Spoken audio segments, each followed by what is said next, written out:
We are coming to you from the city beautiful Chicago, Illinois, where this afternoon Comcast Sportsnet presents White Sox baseball. It's Jose Abreu, Alexa Ramirez, obviously Il Garcia and our Sox as they get set to butt heads with Joe Mauer and Ron Gardenhire's Minnesota Twins. Hi, everybody, and welcome. With Steve Stone, I'm Ken Harrelson as we get set to bring you the finale of this 3-game set and this 7-game homestand. And we got a beautiful afternoon for it right here in the beautiful city of Chicago. And as you may know, on this homestand, we are 5-1, and I'll tell you, some of these wins, Stevie, have been coming in very heroic fashion. There's nothing better than winning late. If you're going to win, and they have won, you win as late as you possibly can, sometimes at the very end. Tyler Flowers with a game-winning home run after he'd hit a home run to tie it with 2 outs in the ninth. Avisaíl Garcia with the bases loaded, base hit up the middle, scored 2, and they beat the Athletics 2-1.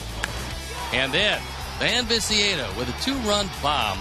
Second game of the doubleheader, a doubleheader sweep, and the Sox win 7-6. And all go home happy from yesterday's extravaganza. Let's hope it continues today. Well, we've been getting some outstanding starting pitching. There's no doubt that over the last few games, this team has been terrific in the starting rotation. 9 games, 2.35 ERA, opponents hitting a paltry 2.10, 8 quality starts in those 9. And as you can see, the numbers support the fact that the team is starting to win. Hector Noesi going to the mound, and he's been very good lately, especially since the All-Star break. He's 1-0 in his last 3 starts, his ERA 3.5. But since the break, 5-2 in the last 10 starts. He's got good stuff. He's mastered the changeup. He's getting everything over the plate, working quickly, and he's much more aggressive. And the most important thing, he's got confidence, and so does our team right now. Well, our sweep, possibly, from these Twins, we'll see. So sit back, relax, and strap it down. White Sox baseball coming forward.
Comcast Sportsnet is brought to you in part by your Chicago area and Northwest Indiana Lexus dealer, who invites you to test drive a Lexus today. Blue Cross and Blue Shield of Illinois, through it all. AT&T Uverse. Find out what's possible with AT&T. Call 1-800-PIC-ATT, mobilizing your world. And by Ford. Check out America's freshest lineup at your local Ford store or at localfordstores.com. Welcome back to beautiful U.S. Cellular Field. It's 73 degrees. Hardly a cloud in the sky. Just a gorgeous afternoon for the finale of this homestand, and then it's on the road for 9 games. So let's take a look at how Ron Gardner is going to line up his Twins. Danny Santana leading it off with Kurt Suzuki in the 2 spot, where we haven't seen him. Joe Mauer, Trevor Plouffe, Oswaldo Arcia, Osmiel Pinto. Chris Herman is in left with Eduardo Escobar at second, and Jordan Schaefer rounds it out. The defensive setup and how they'll line up behind Hector Noesi, Dan Viciedo, Adam Eaton, and Avisaíl Garcia in right field. Connor Gillespie, Alexi Ramirez, Carlos Sanchez, and Jose Abreu at first base. Adrian Nieto behind the plate. And our Lexus pursuing perfection starting pitcher is Hector Noesi, on for his 25th start, his 31st game, trying to even up his record at 9-9. His ERA, which has been shrinking at 4.69. And the umpires for the game today. Vic Carapazza behind the plate, the crew chief Larry Vanover at first, Angel Hernandez at second, and Eric Cooper is at third. So we're ready to play baseball, and that means that it's time to turn it over to my play-by-play partner, Ken Harrelson. All right, Stevie, thank you. And once again, good afternoon, everyone, and welcome to White Sox Baseball right here on Comcast Sportsnet. Finale of this 3-game set and this 7-game homestand. Danny Santana will lead it off. First pitch taken for a ball. Santana comes in hitting at .315, 7 homers, 37 knocked in. Just a good-looking young 23-year-old shortstop, center fielder. As he goes through that one. And he has faced Hector 10 times, has 3 hits, 2 of which stayed in the park. Twins come in hitting at .251 as a club with a 4.60 ERA. And this is the 19th and final meeting of the year between these two teams. In the first 18, we are 9 up and 9 down. He gone. That's a straight change, which is a little harder than most, but he's refined it. 87, 88 miles an hour. Just seems to drop at the last moment. Good motion. Completely fooled Santana. It was a good base stealer. It's good to keep him off base. Well, when we got him, he didn't have that. And that straight change has put him in another dimension. Put him in a position where he might have, and he probably does have, the inside track at his starting spot next year. Well, right now as it stands, I don't think there's any question about it. I mean, he's really been very good lately. He's working quickly. He's got all kinds of confidence, and that straight change has made him absolutely a different pitcher. And here's Suzuki. I know it's tough to call him a Sox killer, but indeed that's what he is. It's not tough if you watch him every time he plays against us. Like we do. If you see him every game against us like we do, he is a Sox killer. There's a strike. He came through with a big double yesterday, and at the time put the Twins on top, only to lose in dramatic fashion late. That's what he's done in 14 games, a robust 429 with 12 driven in. That was a pinch hit double. Yes. The advantage of him as a pinch hitter, and because he starts a lot, you don't see it, but he's got a short stroke. He doesn't strike out very much, so he's going to put the ball in play. And from a pinch hitter, in most instances, that's what you're looking for, unless you need a late home run from a big swinger.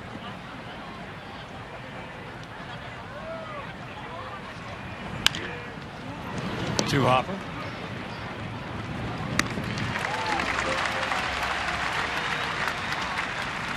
So 2 down. And that'll bring up the 31-year-old Joe Mauer. Joe hitting at .270, 4 homers, 46 knocked in, 1 for 7 in this series. But lifetime, he's a .323 hitter.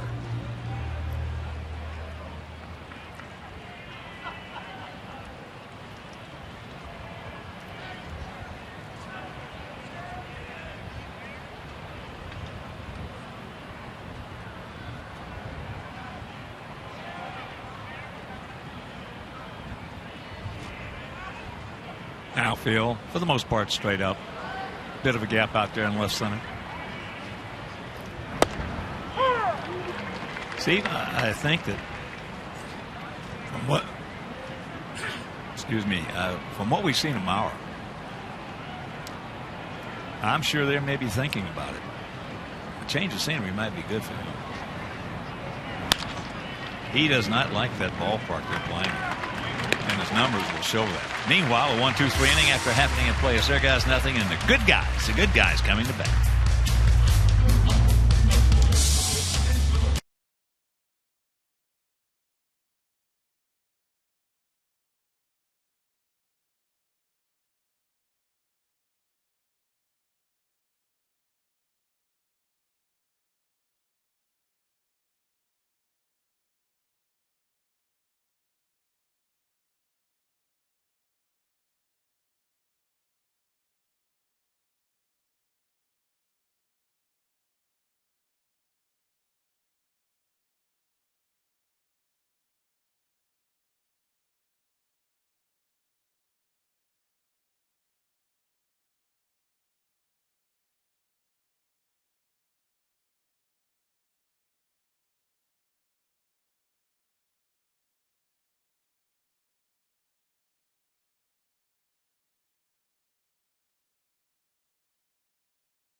Going to line up our Sox today. Adam Eaton leading it off, and Alexi Ramirez, Jose Abreu, who's came through with 34 and 100 yesterday. Connor Gillespie, Abisail Garcia, Andy Wilkins, Dan Viciedo, Carlos Sanchez, and Adrian Nieto rounded out.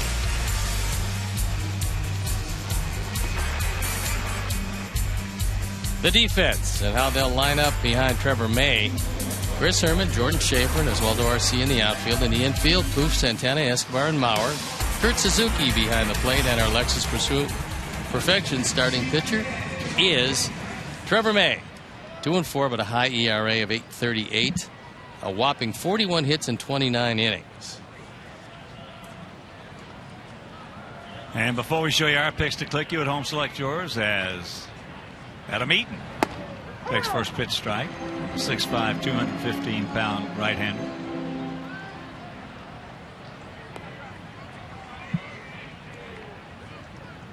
Adam at 295, a homer. He's driven in 34. Breaking ball and count very quickly, 0-2.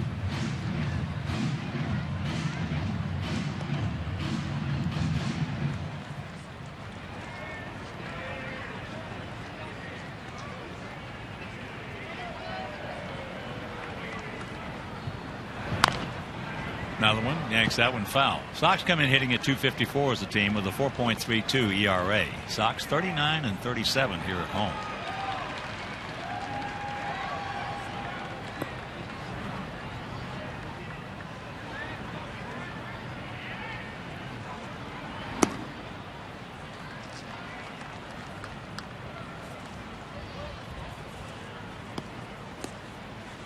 One and two the count.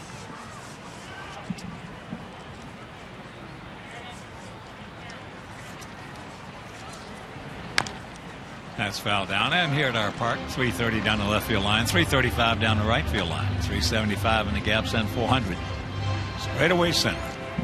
We saw Trevor May in Minnesota.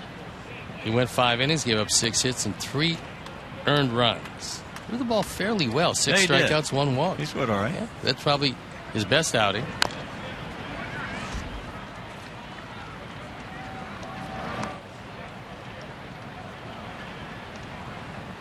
There you see that outing. This is his 7th career start, his 8th appearance.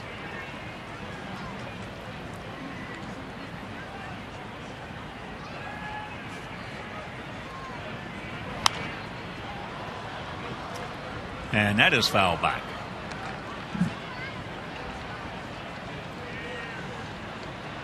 Alexei on deck. Abreu in the hole.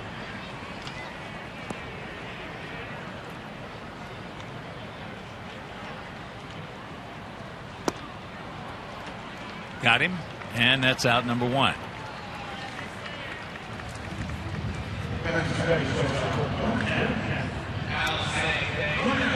So here is Ramirez. Alexei at 273, 15 homers, 67 driven in. 2 for 9 in this series, with a homer and 2 RBIs.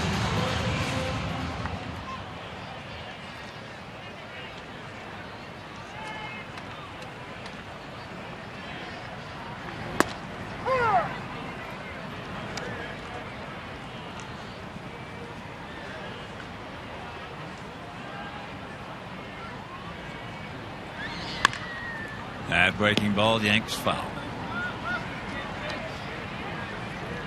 0-2 the count.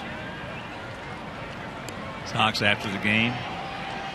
4-hour charter. We will head on down to Kansas City for 3. Have an off day on Thursday. And tee it up Friday, Saturday, and Sunday against Joe Madden's Tampa Bay Rays. As there's a softly hit ground ball. 2 down. So with 2 out, let's check out our picks to click. Jim and Joe, our veteran crew, they went with Sanchez. Steve's going with Adam Eaton. And Glenn Blackwell, Steve Knight, Phil Manelli, Mike Ruff, Bob Seaver, Dal Smith, Mike Tatro. All our construction and maintenance staff here at the ballpark do such a great job. We're going to go with Nieto. So here is Abreu. And if you missed that game last night, this was exciting. They had shifted on him ostensibly to take away his power. Well, he did what he wanted to, which is go to right center field, only he went out of the park.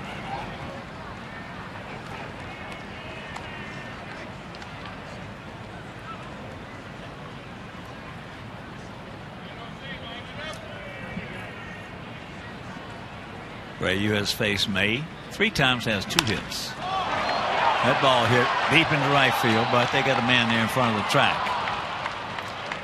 And Arcia hauls it in. So a 1-2-3 inning after 1, no score.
Light. And join our Sox as we honor retiring Captain Paul Konerko throughout September with tributes and special giveaways. So join Club Konerko. Special outfield sections receive an exclusive Paul Konerko collectible, and don't miss Paul Konerko Day on September 27th. So for tickets and information, visit whitesox.com/Konerko. Here's Plouffe. It'll be Plouffe, Arcia, and Pinto. Low and away to Trevor. He's 2 for 7 with a homer in this series. And he has faced Hector 6 times and has a couple of hits, both of which stayed in the park. Very strong young man. There's the strike. He could probably see that batting average up a little bit higher if he wasn't a dead pull hitter. But he is that. That's the way the infield is playing him, with Ramirez pretty close to Gillespie on the left side. You know, I think another way you could phrase that would be if he would have a different approach. His approach right now, as you mentioned, dead pull. You keep a slider away, he's going to ground to the left side. You keep one up and away, you probably hit a fly ball.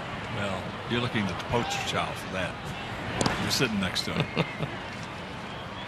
Until I change that approach. I was going to say, you got enough of them though that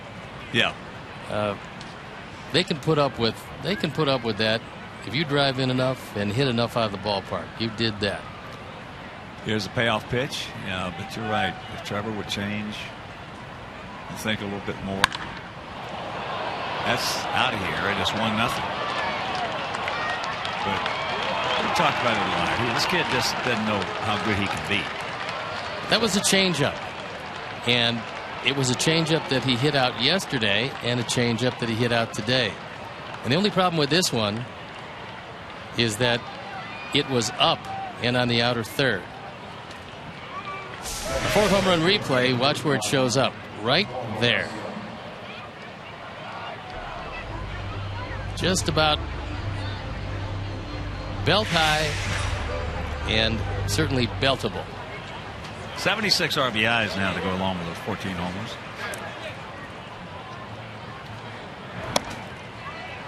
So that'll tell you he can be a producer, because 76 RBIs with 14 home runs is pretty good. It is that when you don't have a whole lot of people get on ahead of you. Broken bat, base hit. Oswaldo. Now 4 for 8 in the series with a homer.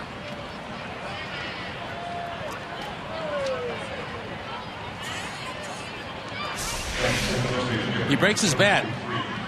Hits it off the end of the bat. You see Menard's pitch tracks. This ball's low and away. Just over the outstretched glove, Alexei Ramirez. So here's Pinto. O'Neal at 225, 7 homers and 16 knocked in. O'Neal can hit. What he's had problems doing is refining his catching. But they love the way he swings the bat. It's up high at 92, foul back. And a note of interest from game 1 of yesterday's doubleheader. Our Sox recorded 17 strikeouts in game 1. And with all the good pitching that the Sox have had over the years, it marked the first time in franchise history that the club has struck out 17 or more in a 9-inning game. That's amazing. Yeah, it is. Because they've had some not good. They've had some great pitchers here. Really have.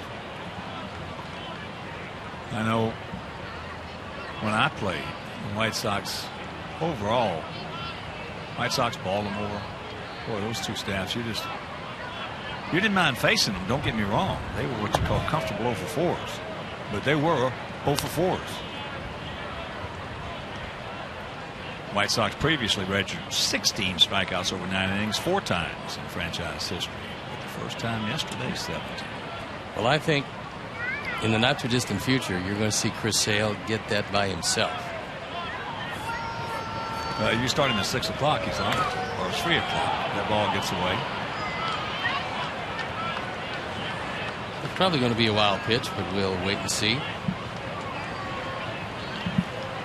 And Bob Rosenberg with his signature call. That's the 8th wild pitch.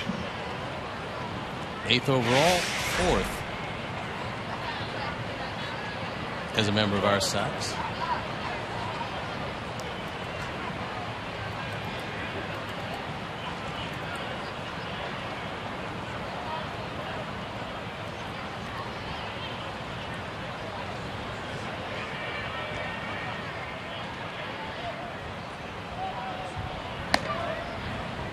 That was approach right there, looking like he wanted to move it to the right side, but a full count. They're pretty happy with him last year when he hit 342. Now, granted, it was only 21 games and 76 at bats, but it showed him that he can swing it.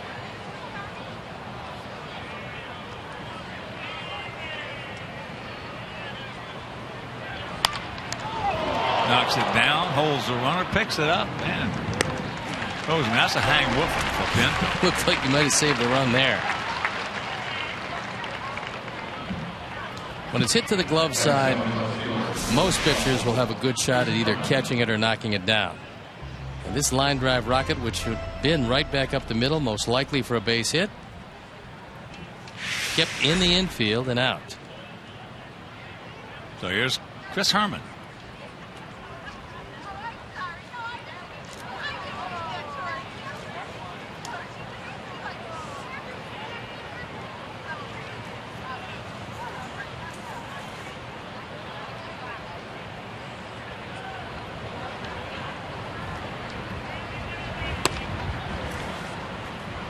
That changeup misses, turns it over like a screwball.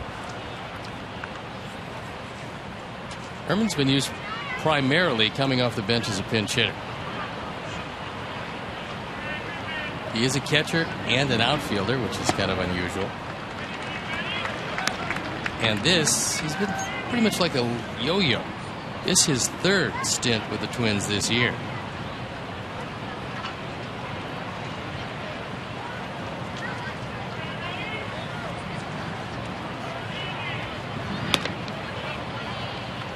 Two and one.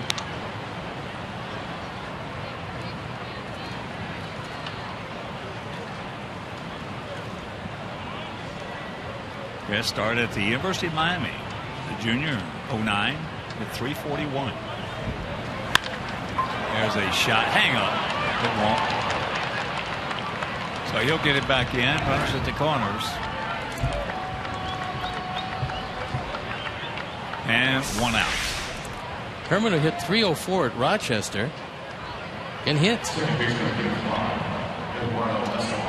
And again, that changeup was up. So that's one of the things early in the ball game that Hector hasn't been doing, but he's done this inning.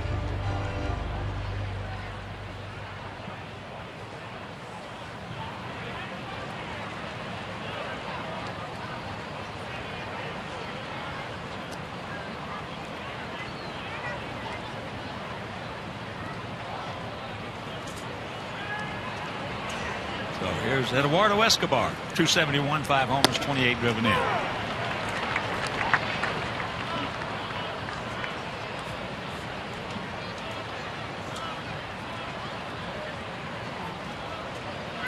Pretty good numbers against Noesi.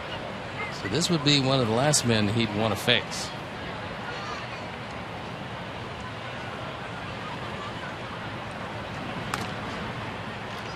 Going to the count.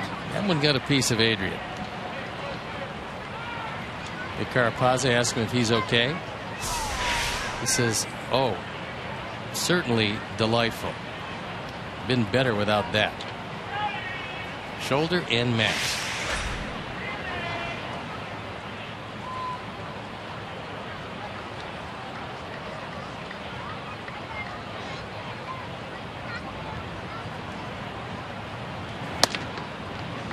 Fastball upstairs.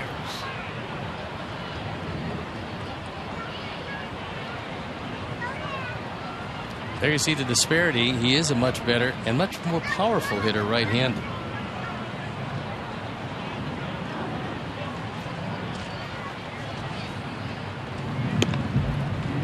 That changeup low and away. 2 balls, 2 strikes. One in here in the top of the second, but they're threatening for more.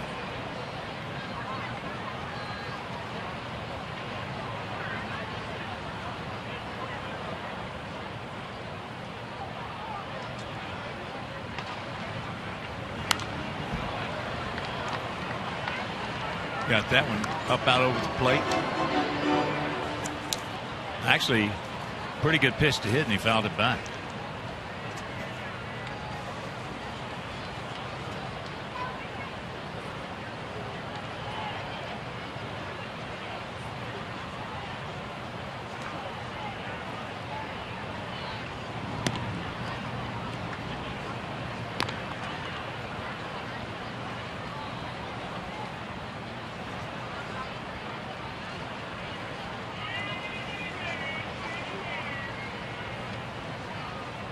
Short lead. Herman. And just did get a piece of that one.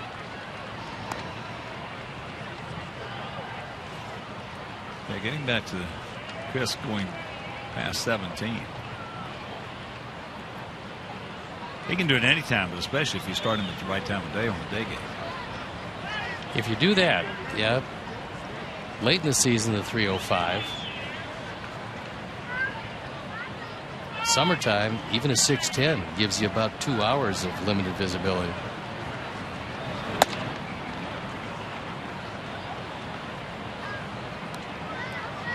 The ERA in the American League, Chris Sale leading the pack with Felix Hernandez, Corey Kluber, John Lester, Garrett Richards. Felix threw well last night against Oakland, got a no decision. Fernando Rodney walked 4 guys in the 10th, and Oakland won a key game against Seattle. There he goes. That's in the center field. That's going to get the job done. Garcia is going to tag and score, and it's 2-0. Escobar with his second sacrifice fly, his 29th run driven in.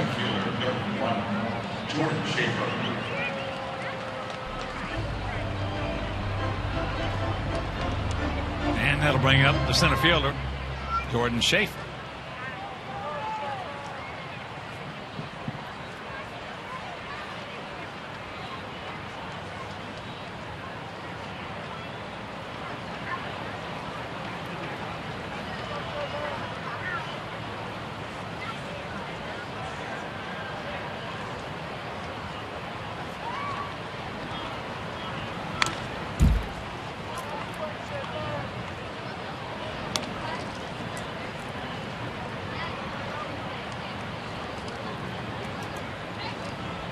As you can see, with the Twins, he's seemingly found it. With Atlanta, he could run.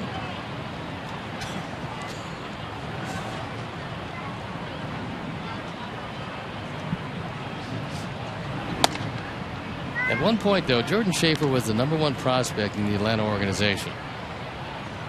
Actually, you can see it. They thought that he was going to be their everyday center fielder for a long time. And somehow, as so often happens, it didn't work out with very much hyped prospects. Goes through that one and the count 1-2. Sometimes you get a good-looking player, and he's obviously a good-looking player if he's the #1 prospect in their organization. Yeah.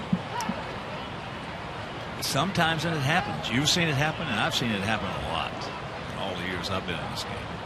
He gets with the wrong manager or the wrong coach, and I'll tell you, he just can't overcome it. He gone, but they put a pair on the board, and after an inning and a half, it is 2-0.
Our broadcast later in the game, brought to you by AT&T.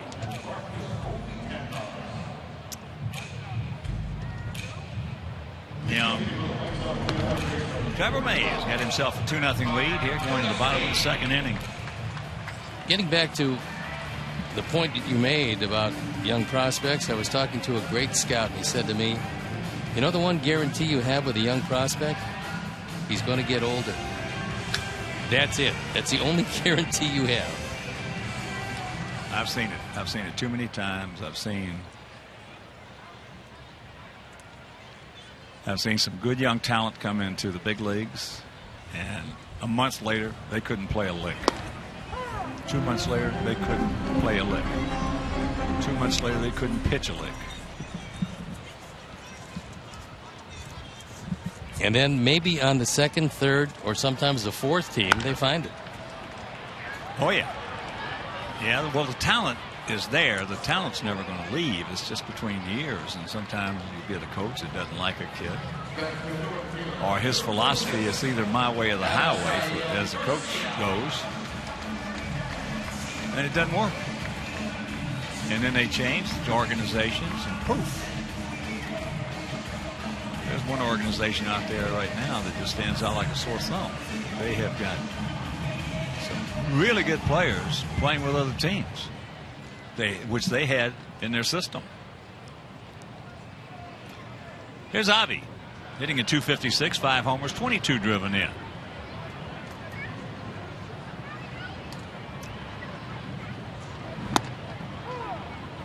Takes first pitch strike.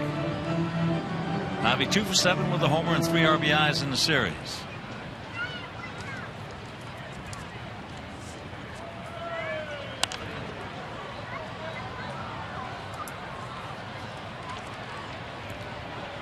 Last 11 games, Garcia's been awfully good. Oh, yeah. He's had some big hits for us. And if he gets a straight change that's left up, he can hit it a long way. Breaking ball. Good one. 2 down. He's got a very good curveball. We saw that. That was one of the pitches that really impressed us back at Target Field. See where Suzuki wants it. Letter perfect pitch. When you get it there with a late break, hitters don't have much of a chance. You know, Steve, getting back to that scenario we're talking about with coaches, managers, players, and young players, that situation is diminishing. It's not as prevalent as it used to be by any way, shape, fashion, or form. But it's still there. Well, I think what's happened, more times than not, you're having organizations employ very good scouts to scout their own system, whereas in years past they had their great scouts scouting other people's systems.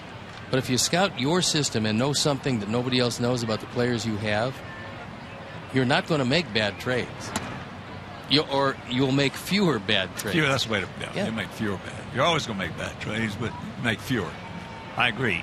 You've had one of the biggest fallacies of baseball teams and franchises. They overrate their players to a big degree.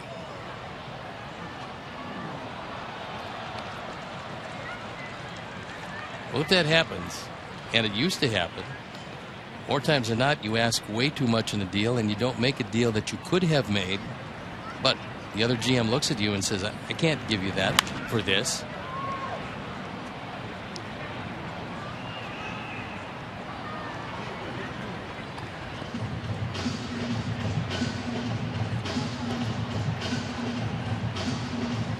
Well, let's just take our organization, for example. We've got 2 pretty good scouts.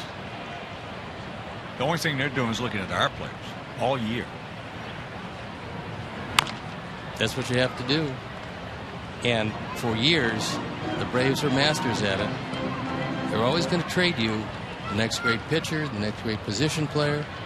Of course, you never got Chipper Jones or Ryan Klesko. You never got Javi Lopez. You never got Glavine or Avery. You just got guys that looked really good.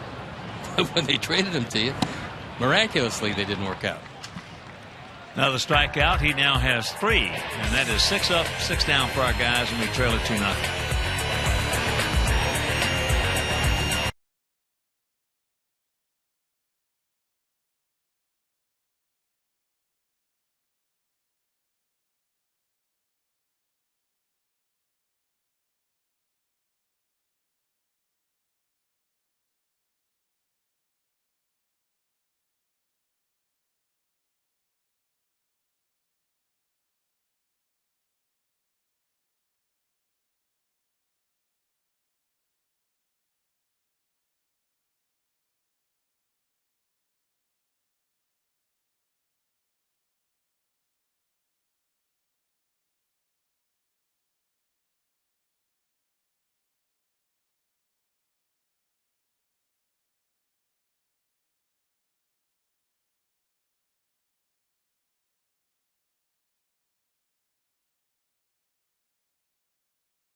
Bring your friends and family to the ballpark for Countdown to Halloween on Saturday, September 27th. And our Sox are offering an exclusive ticket package, which includes a game ticket and a glow-in-the-dark White Sox trick-or-treat bag.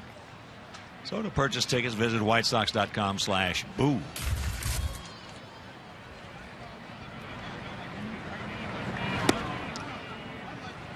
Danny Santana struck out on a good changeup leading off the ball game. 2 runs on 3 hits, no errors for their guys. No runs, no hits, no errors for our guys.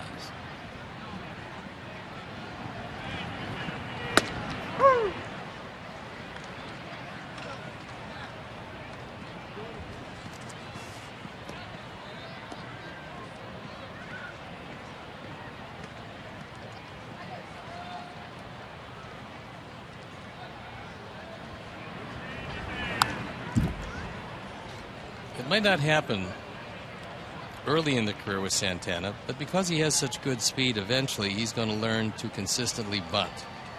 When he does that, every third baseman in the league is going to have to play him close, and he's going to get more hits to the left side. Alexei.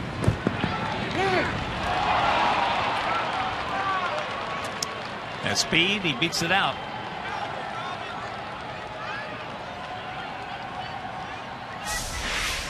Alexei thinks he got him. He took too much time.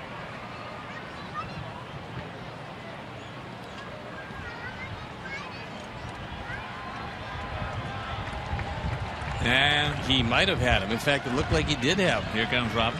There's the pick. The ball's in the glove right now, as it looks like Santana has not yet gotten to the bag. He's out at first. Well, we've mentioned it so many times. They're going to review it. You know, there are so many bang plays that either way he calls it, one or the other, either the first base manager or the third base manager is going to review it. Well, that's true. So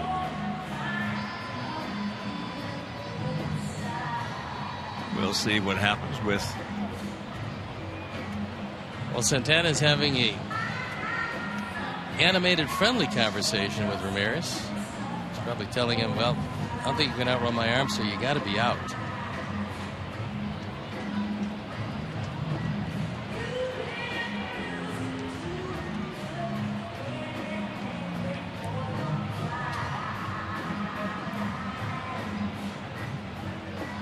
Yeah, he's out. Ball's in the glove, and his foot's not on the bag yet. From that angle, it was pretty clear. Yeah, that's the best angle.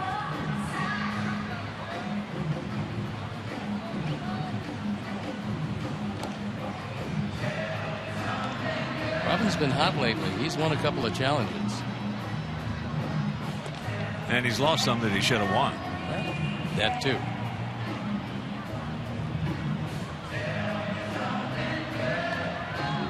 Hector taking warm-up tosses as he should be.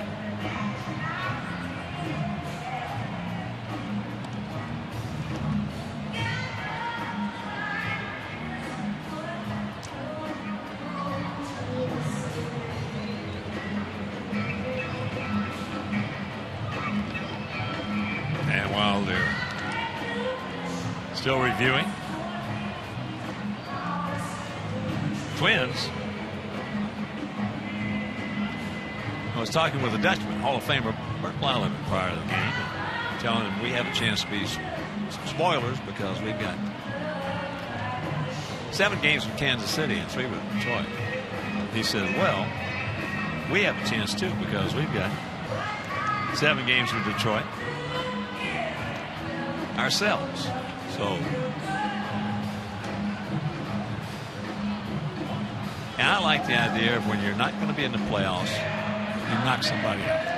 Well, that's really the real fun that you have going down the stretch when you've been eliminated, is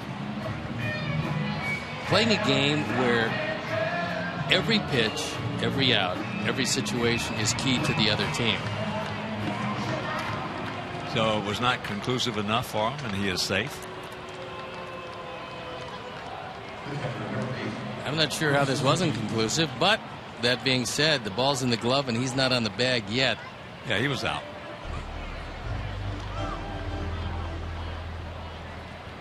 So here's Suzuki. He grounded out to Gillespie. Well, now you would think, number one, this is an ideal hit and run situation because Suzuki does make contact. But if he doesn't, Santana, 15 of 19 in stolen bases. Well, the one element of being a spoiler is called PRIDE.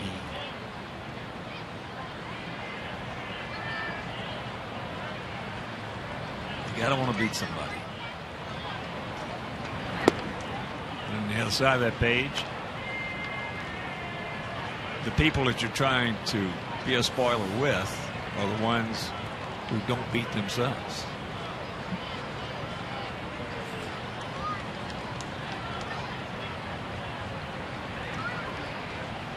More games that are lost than that are won. There he goes. And it was a hit and run. Only that wasn't a pitch that he wanted. He would just as soon have a fastball. Either in or out, doesn't matter on the hit and run, but that was an off-speed pitch down and just barely in the zone. Fouled it off, and Santana retreats to first.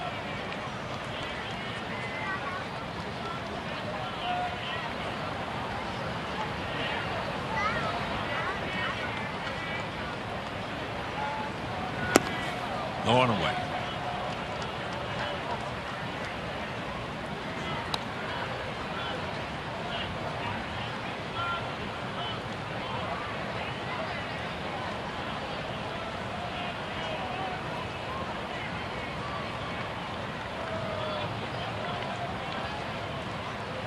Decent lead by Danny.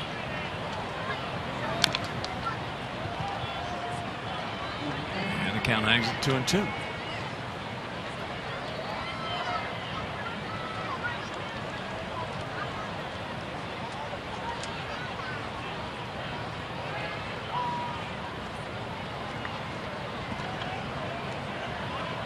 Gap out there in left center as Eaton over towards Avi and right. There he goes. Just looks the second. And this one out. Jose wanted to make that throw, but when he took a look there, realizing that Santana was right on top of the bag, he took the only out he had. Good jump by Santana, who looks back for contact. One thing about Abreu, he is not a chalk first baseman. He's an aggressive first baseman. He'll go after the play each and every time. Said. He does not play the chalk. He wants to make that play. 85 and 90% of first basemen are what we call chalk players. They might look the second, but they had no intentions of throwing. They do just that. They look.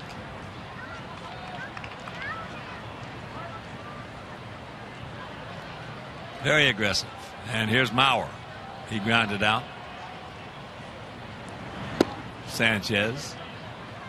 But we were talking about when he grounded out, with the way that his numbers stack up in that ballpark, might be time to just talk to him about, what do you think, Joe?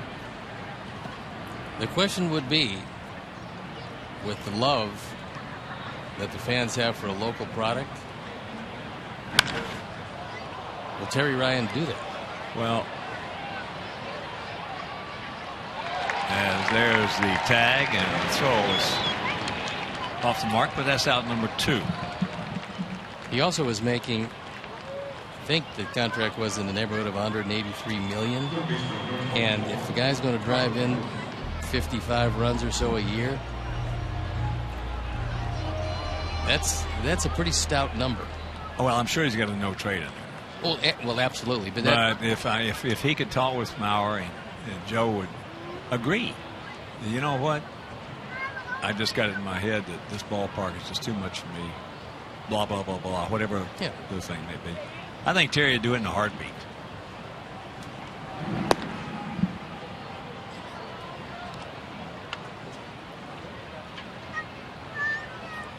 Joe has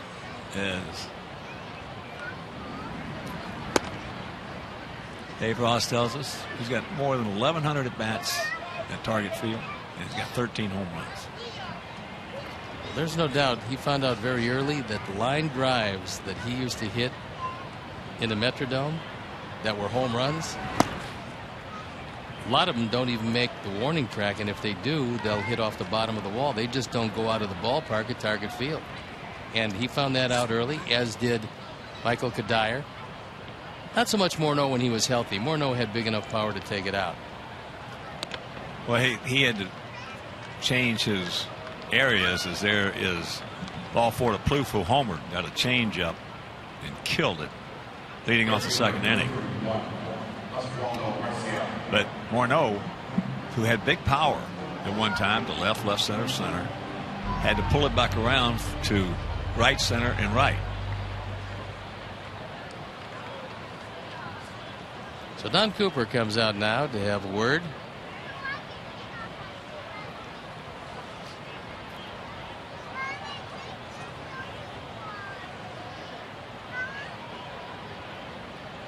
I still will never forget one of the biggest bonehead decisions maybe in the history of all sports. Juan Gonzalez. That was a gigantic turndown. We turned down $142 million for 7 years at a time. Now, obviously, $142 million is a lot of money, but when he turned it down, probably what, 15 years ago? Yeah. 142 was the #1 contract in the major leagues at the time. He said the fences are too far, and his agents, very close friends of mine, said they will move in the fences because you're going to be their star. You are their star. Sign the contract, Juan. They will move in the fences. Also, you've had some back problems, which he did, but highest contract he ever get was 10-2, $10 million with and additional 2 deferred. That was the best contract he ever got. That was for only 1 year. Yeah, it cost him over $100 million. Because, and this guy, in case a lot of you did not know who Juan Gonzalez was, this guy could hit him, believe me, out of Grand Canyon. He was still going to hit 30 home runs a year, 35 home runs a year. I don't care where he played. Well, at one point, he was an RBI machine. At one point, I think he's 6'4", in the neighborhood of 6'4". He weighed 285 pounds. You're talking about a very strong guy. Well, you're not going to get offered $142 million for 7 years unless you can do something. A few things. He could hit.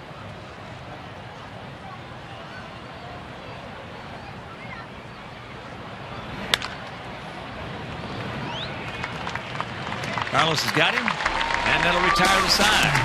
They can't score, but we'll go to the bottom of the third, trailing 2-0.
control of a spoiler as they take on the Royals.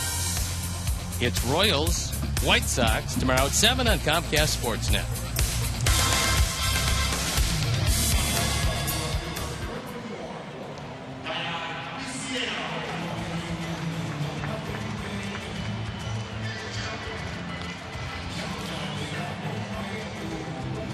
Two nothing bad guys here in the bottom of the third.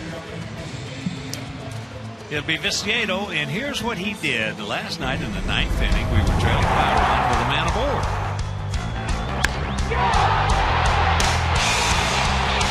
Glenn Perkins had a pretty good idea, as did everybody else, that there was going to be no more baseball last night.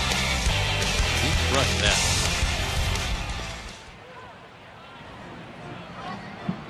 Tank, 233, 21 homers, and 57 knocked in.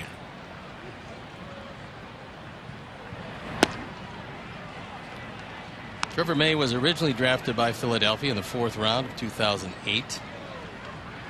And then traded to the Twins. The end of 2012. And another young pitcher who is adopting the virtually no footwork windup. He just turned 25, so there is a big upside.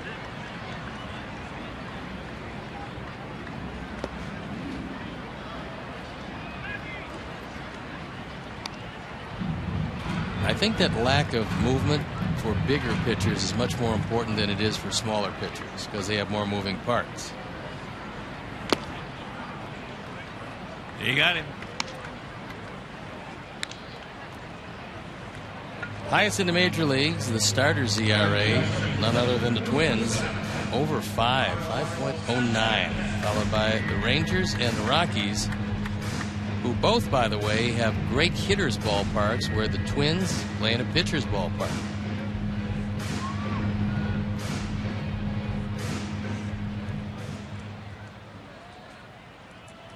Here's Sanchez at 270, no homers. He's driven in 4. Takes that one right on the outside edge of the outside corner.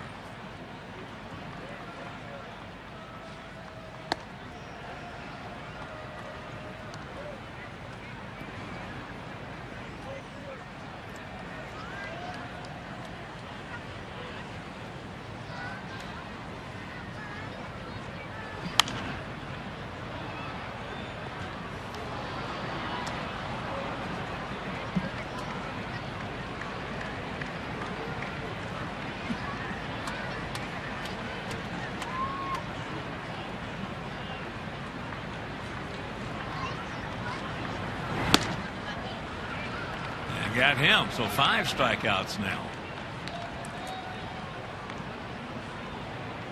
4 in a row.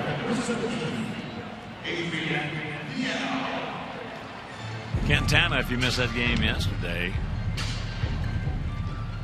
Quintana at one point had 6 in a row. Career high 13 in 7 innings. He's just getting better and better.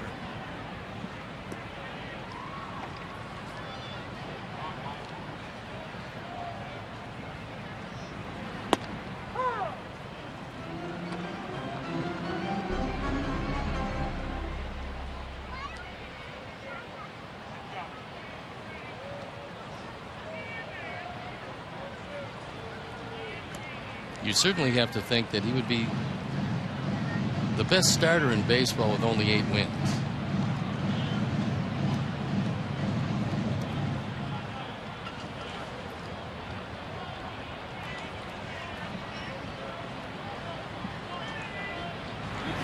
What was that ranking he had? Among left-handers, he was the 5th best left-hander by ranking. Kershaw being number 1, Sale number 2, Sale number 2, Lester. Price, yeah.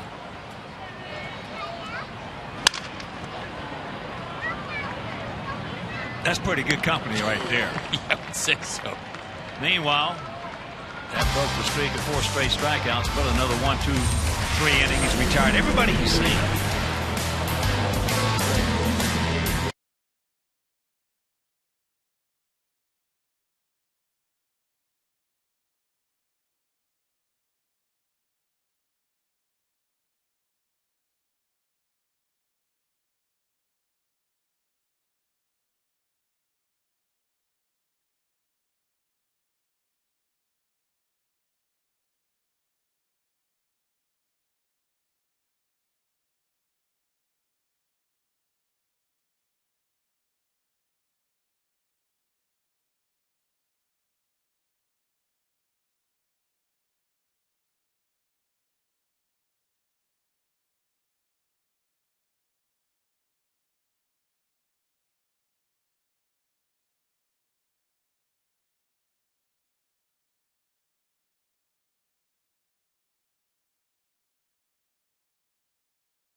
was Richard Dotson.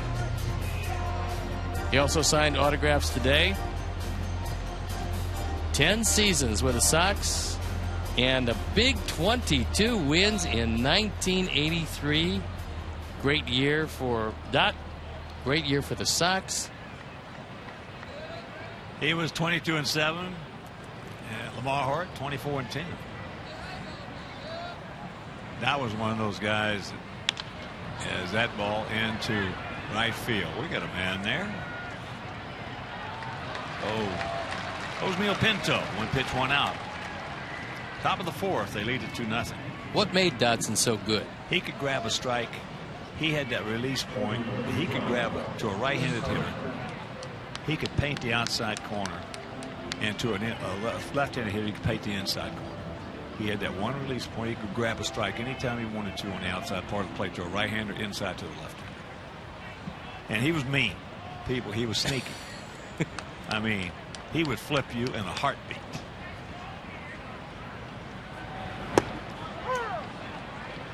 And Lamar had mastered the art of the backdoor curveball to the left-handed hitter. I've never seen a pitcher yet to this day who could backdoor left-handed hitters with a curveball the way Lamar Hart did for that year. That's just a devastating weapon because they give up on it.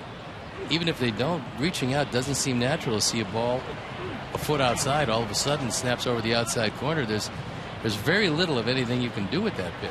Well, we had another pitcher here, of course, later on that led the league in strikeouts one year, Esteban Loaiza. Loaiza had the best cutter, backdoor cutter, to a left-hander that I've ever seen for that year. He gone. Herman, who singled back in the second. That's strikeout number 3 for Hector. That was some kind of ball club. Winning ugly. Started off 14-26. 12 games under, and wound up winning 99 games, winning the division by 20. Tito Landrum doesn't hit that home run. They're world champions.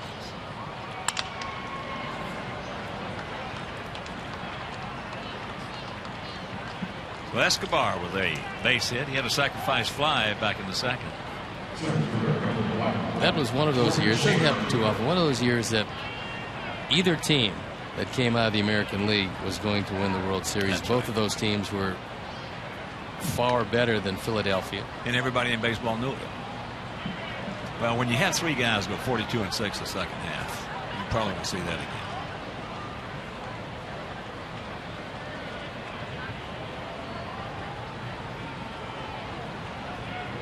Hoyt, Dotson, Bannister. That ball hit hard. And it's out of here. So Jordan Schaefer, we talked about him last at bat when he struck out. That 2-run homer. And it's 4-0. That's his first home run this year.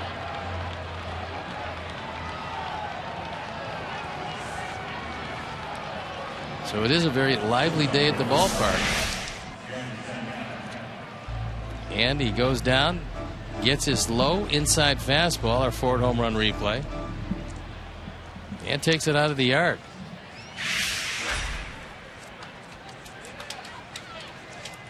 So here's Santana.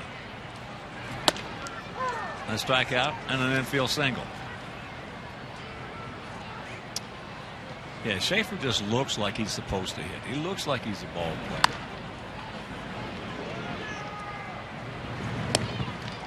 As he throws Santana out, but the 2-run homer will go to the bottom of the 4th. It is 4-0. We got plenty of time.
take on the Royals and also enjoy Hispanic Heritage Night and post-game fireworks presented by Miller Lite. It's not just a good time, it's Miller time. Miller Lite, official beer of your Chicago White Sox. So WhiteSox.com or 866-SOX.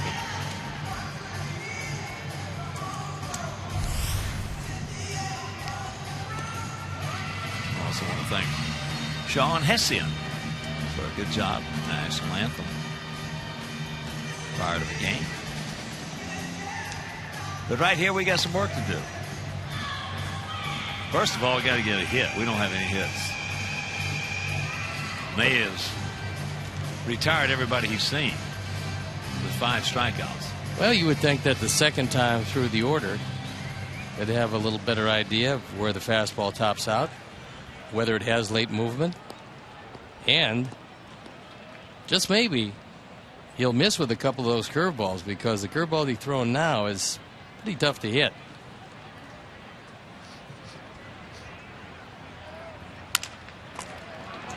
Look at the pick right there by Plouffe. Can't get him. And now he's going to pull up a little gimpy. So you can cancel the post-game show. Big effort by Trevor Plouffe.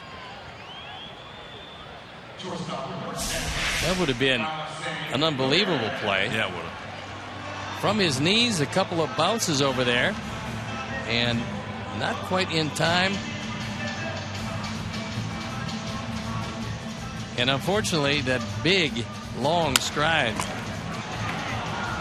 almost got him right there as he drags his foot and comes away okay.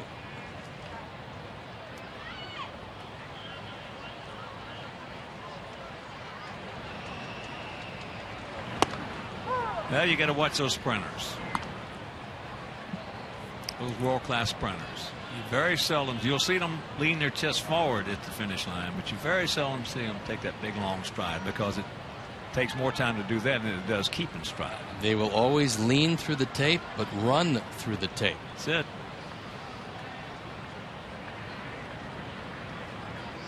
Always said, when the difference is gold, silver, bronze, or no medal at all, watch what they do to get to the tape. These are the fastest men in the world. Usain Bolt doesn't dive head first, and doesn't take that gigantic leap.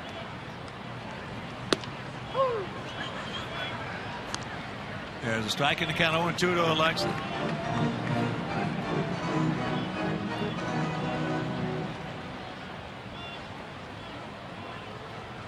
Alexa grounded out to Escobar.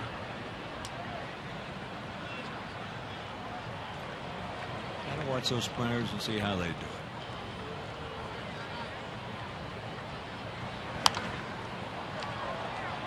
Got a pretty good pitch to hit. Fouls it back.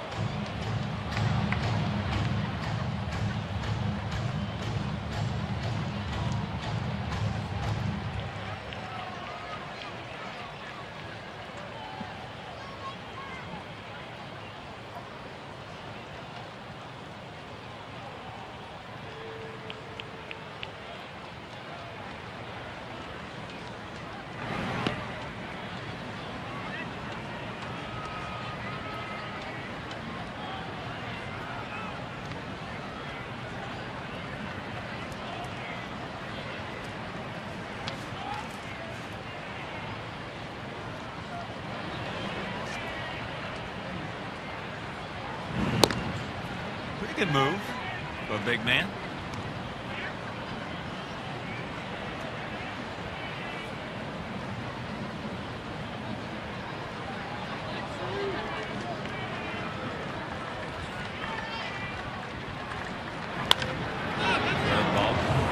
Top of the 6th inning at Comerica Park, Cleveland, and the Tigers are tied at 1. Kansas City leading Boston 4-3. Bottom of the 4th at Kauffman Stadium. That was a 4-0 game.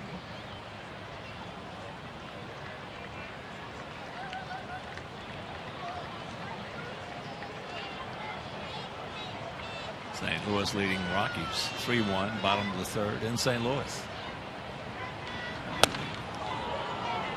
He did not go.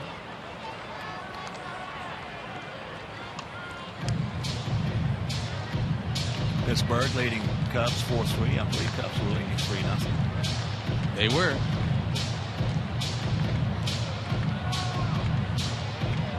Later on in the big game, Oakland taking on the Mariners.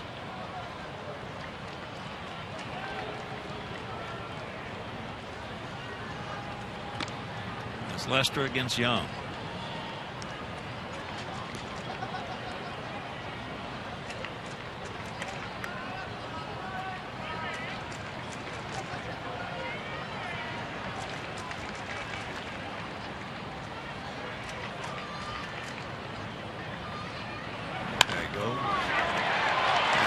Curveball there hit. Now he's on his way to third. There's a fake going to second. Then he picked it up. So the double by Alexei. As soon as Adams saw that Chris Herman was down on his posterior, a pretty good idea wasn't going to be able to throw him out. And we talked about hoping that the curveball starts to hang. There's an example of it. As the feet, whoops. And then the runner's in scoring position. Sees him fall.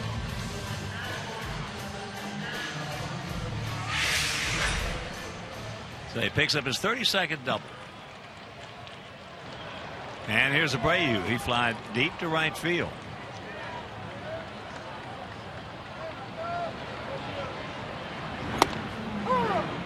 Breaking ball strike.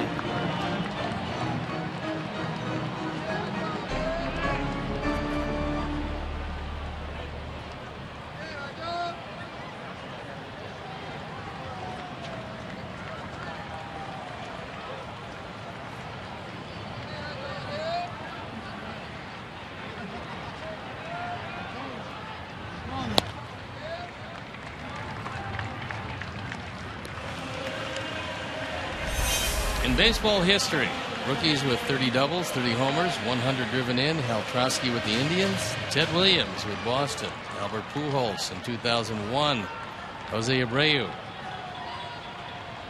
last night, and all of this year.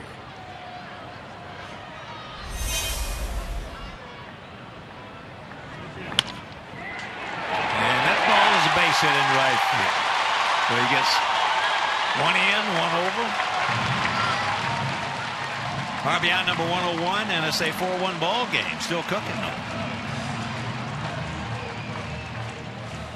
Took Jose a long time to get to 100, and a very short time, less than 24 hours, to get to 101. So runners at the corners, nobody out, and it's a 3-run lead.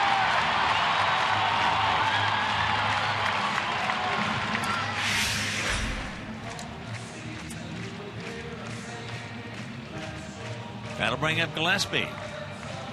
He went out to Garcia in right field. Hermie doing a little helpful eye work with Adam Eaton.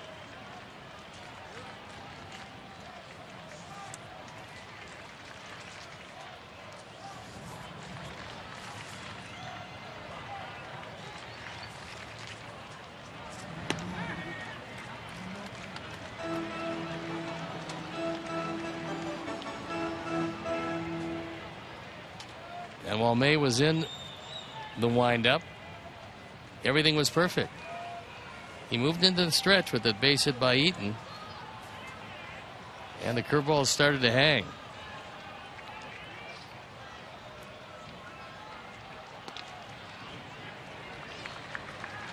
He's got the catbird seat at 2-0, and Avi Garcia on deck.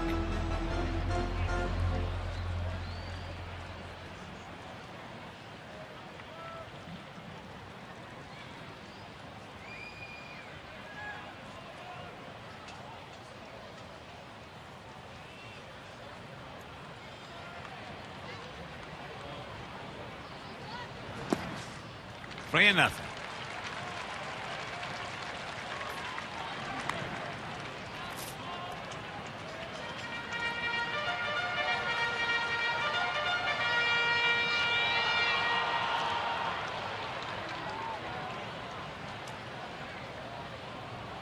Trailing 4-1 here in the fourth.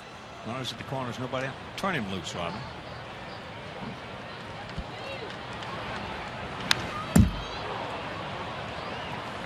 He did, and it's 3-1.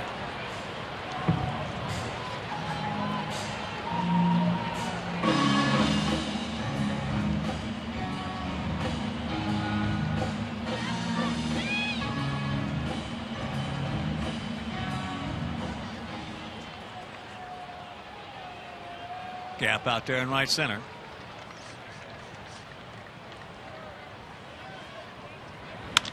And there's the base hit. It's 4-2 ball game. Still cooking.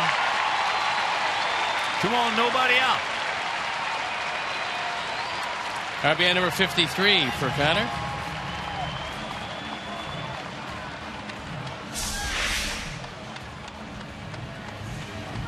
Off the end of the bat. And since he's gone into the stretch, Trevor May has absolutely lost it. That brings Rick Anderson out to have a word. Trevor May reminds me of our Eric Johnson when he first came up with us. That's the way Eric was. Very aggressive, right? Good stuff. Then all of a sudden, yeah, it disappeared.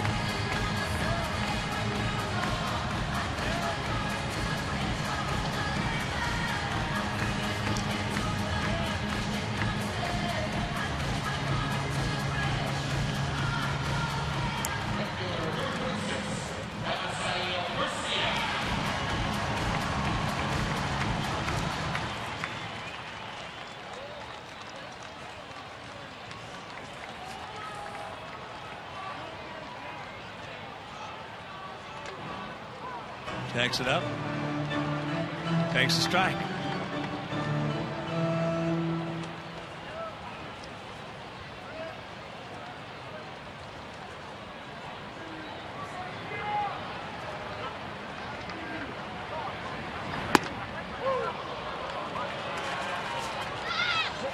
Very questionable there. May gets the benefit. But the count 0-2.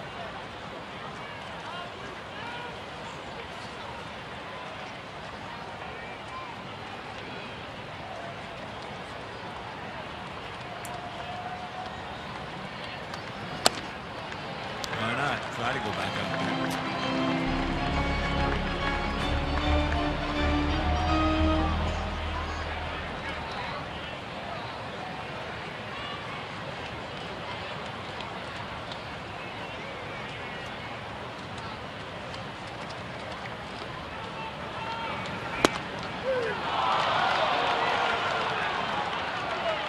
That one was a perfect pitch. That was a perfect pitch, right.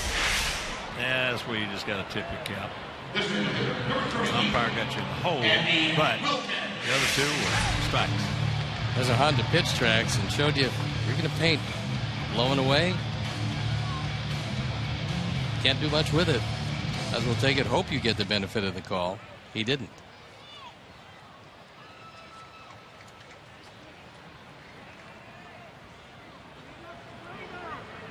So here's Andy.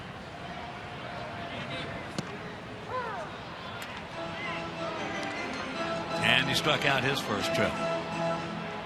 And he 1 for 4 with his first major league RBI in this series.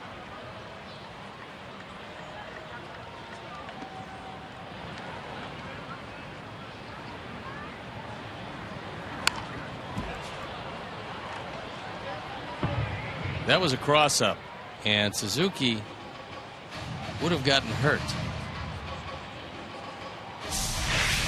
It looked like he was getting up to make a throw.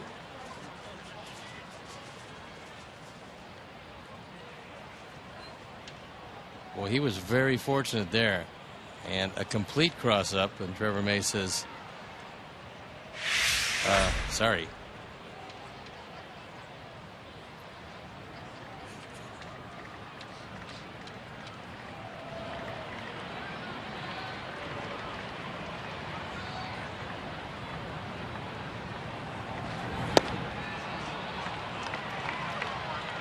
Got him 2 now.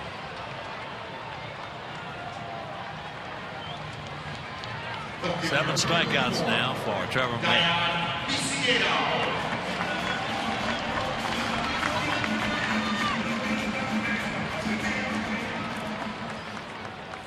Here's Tank, last night's hero. That 2-run homer, bottom of the 9th inning. Win that ball game 7-6. Guessing strike with a fastball. He got the hook. The only way you can swing that is make a determination that you're going to air it out. Hope it's in the spot where your swing is.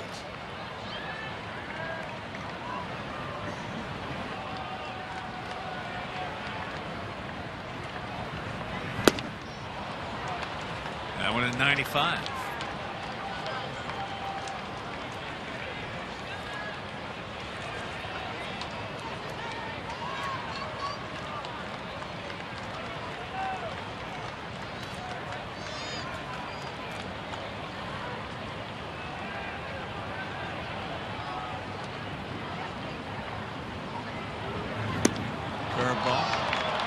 But we pick up a pair. We get right back in this ball game, and we're into the 5th, trailing 4-2.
(4-2) Minnesota here in the top of the 5th inning. Suzuki will lead it off. He is 0 for 2, grounded to third and grounded to first. Trevor May, the good-looking 24-year-old right-hander. 8 strikeouts through his 4 innings of work.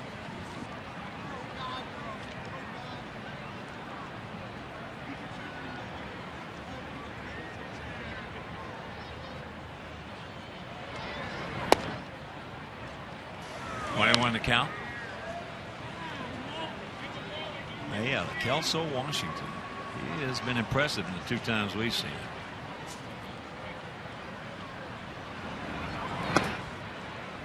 Two and one.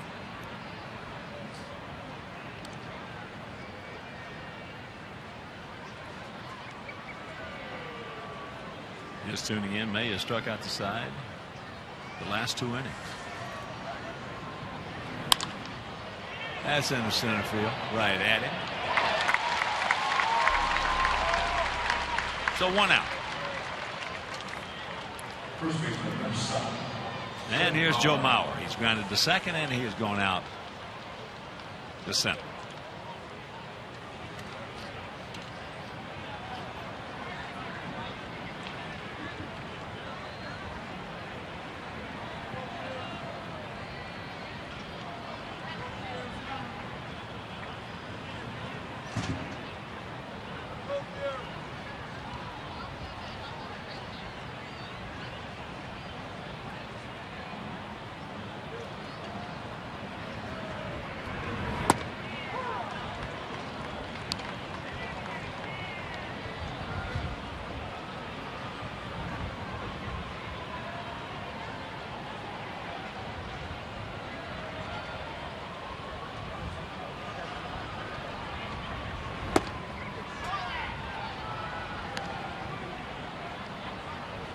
1-1 to count. Finale of this series, finale of this homestand. Sox coming in 5-1 on homestand, taking 3 out of 4 from Oakland in the first 2. Watch out from the Twinkies. That was yet another straight change, and looks like a lot of these Twins are looking for it because they've hit a few very hard. On the pitch tracks, that ball is down, but it has the whole plate. And Mauer takes it right back up the middle. Well, we better revisit the plan on Trevor Plouffe. He homered leading off the second. He homered yesterday, both of them on straight changes. So. Yeah, I think fastball's away, and if you go in off the plate.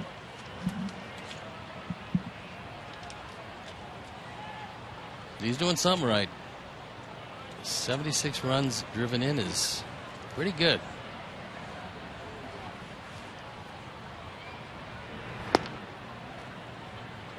It is when you're talking about Mauer only having 46. Yeah, normally Suzuki is not their number 2 hitter, although he would make an ideal number 2. Their number 2 is Dozier. He's got 20 home runs and 63 driven in, so he drives in a lot of his own.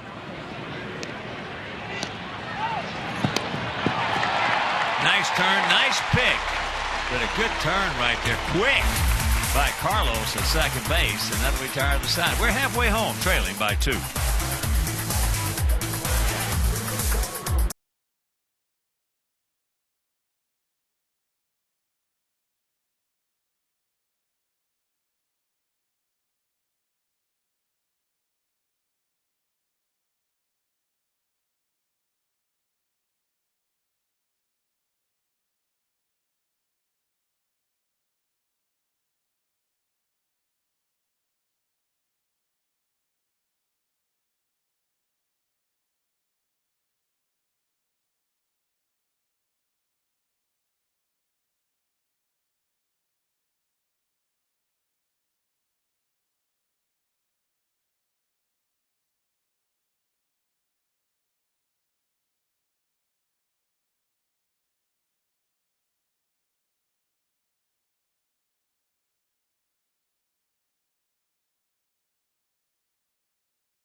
Inning and 4-7-0 for them, 2-4-0 for us.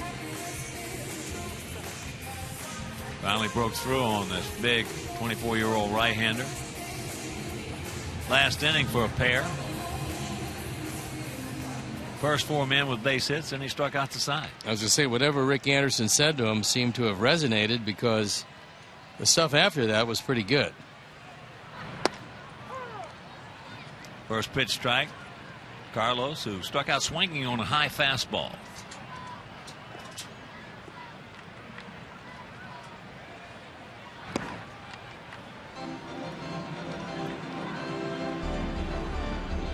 Going 2.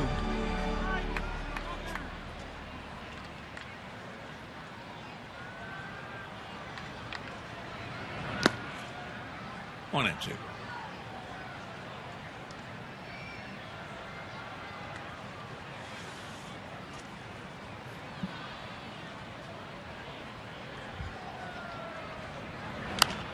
That's out of play. As I mentioned, after the game, we board our charter going over to Kansas City. Tomorrow it'll be Johnny Dykes against big game James Shields. In that game right here on Comcast Sportsnet. In fact, the first two down there will be right here on Comcast Sportsnet.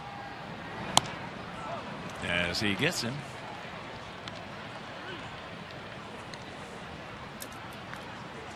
Here's our Xfinity high-speed action replay, and it's the play that ended the fifth.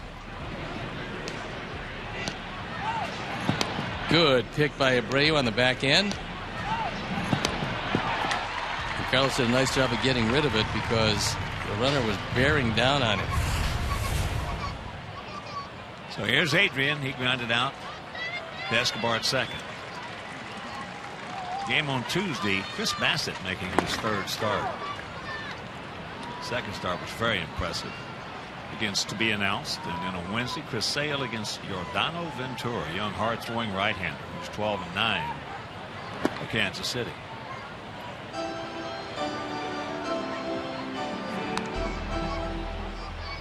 A career high with 9 strikeouts.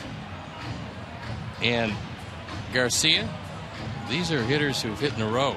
Garcia, 2 strikeouts. Wilkins, 2 strikeouts. Viciedo, 2 strikeouts. Sanchez, 2 strikeouts. They're hitting 5, 6, 7, and 8. Ball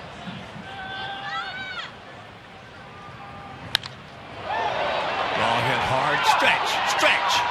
It will. You can put it on the board. Yes. This line drive on top of the fence bounces over, and it's a 4-3 ball game.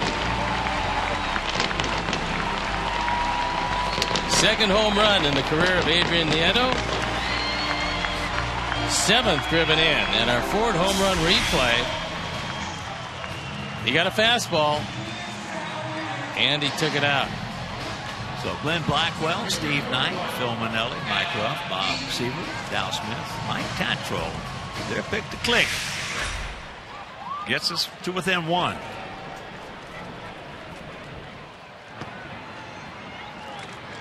Adam takes low ball 1.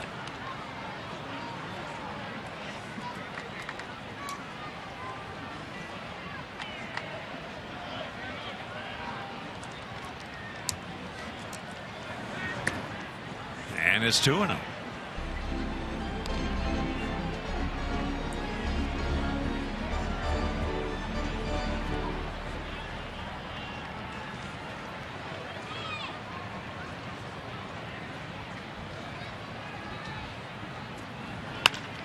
Ball hit sharply.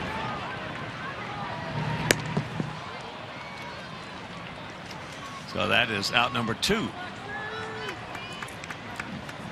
And our Sox and Camarena Tequila both know that giving anything less than 100% is just not good enough. That's why Camarena only offers award-winning 100% blue agave tequila.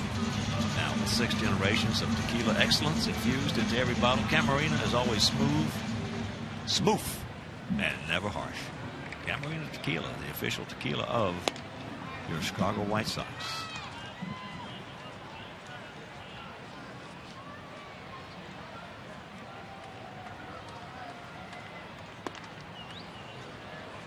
Big hack.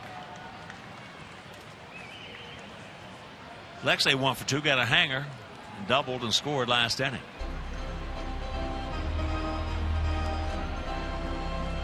Looks like Alexei might have hurt himself somewhat as he really aired out the last swing. It's amazing he hadn't pulled every oblique in both sides. Sure, he has an oblique. Closest I can recall seeing to Alexei was shortstop Fronto had Tony Fernandez. Both of them very thin, very agile, very durable. Alexei a little stronger than Tony.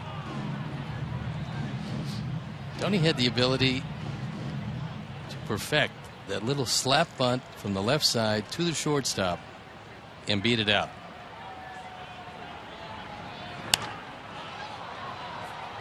That's popped up right side. And that'll retire the side, but not before a home run by Adrian Nieto, his second major league homer. And it's a 4-3 Minnesota lead.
White Sox home game receive a Country Financial game card.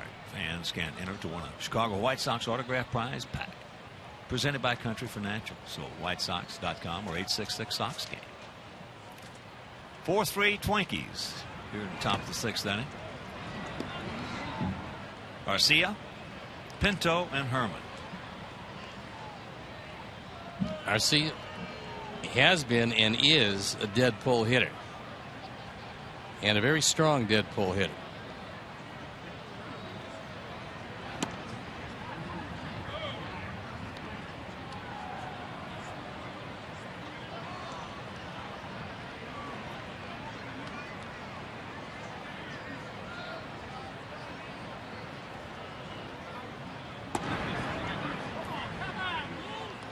No walks, 3-0 the count.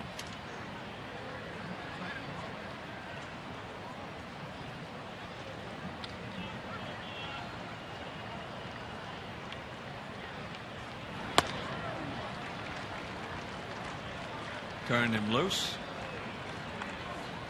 And he took the swing you like to see when you get the 3-0 green light and you find a pitch to your liking. Just air it out. Try to hit it 8 miles and see what you can do with it.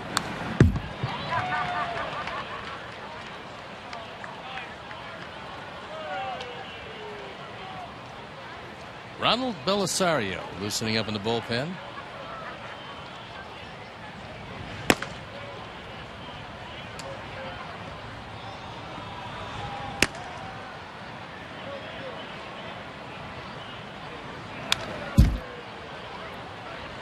Count hangs full. That time he expanded his zone, was in swing mode, and swung at a pitch outside off the plate.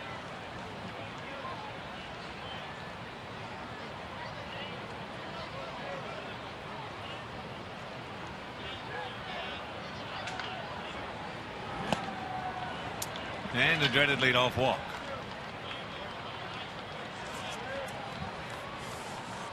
Second walk issued by Noesi.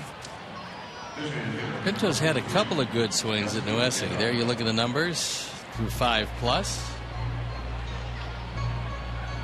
And the pitches at 86.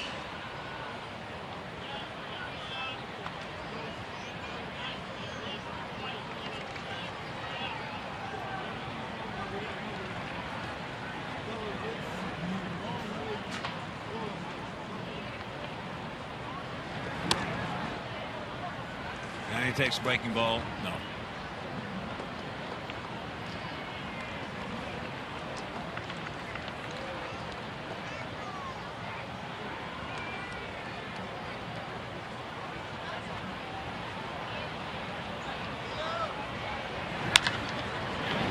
Nice pick. Right on. Lexi he's just making it look too easy. That's ridiculous. This ball hit hard, but Lexi's right there with the backhand. And then it's really easy. Pinto, a catcher, does not run particularly well. And this is an easy 6-4-3. Second 6-4-3 in as many innings.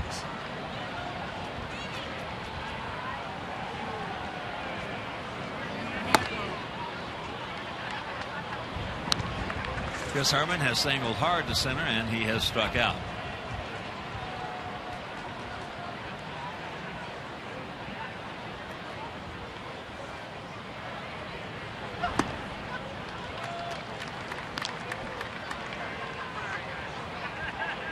Four 7-0 for them, 3-5-0 for our guys.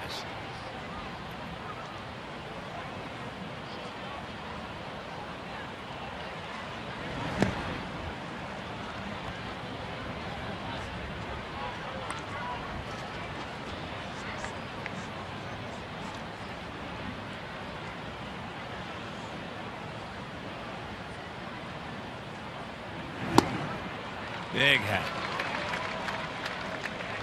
2 out, 2-2 the count.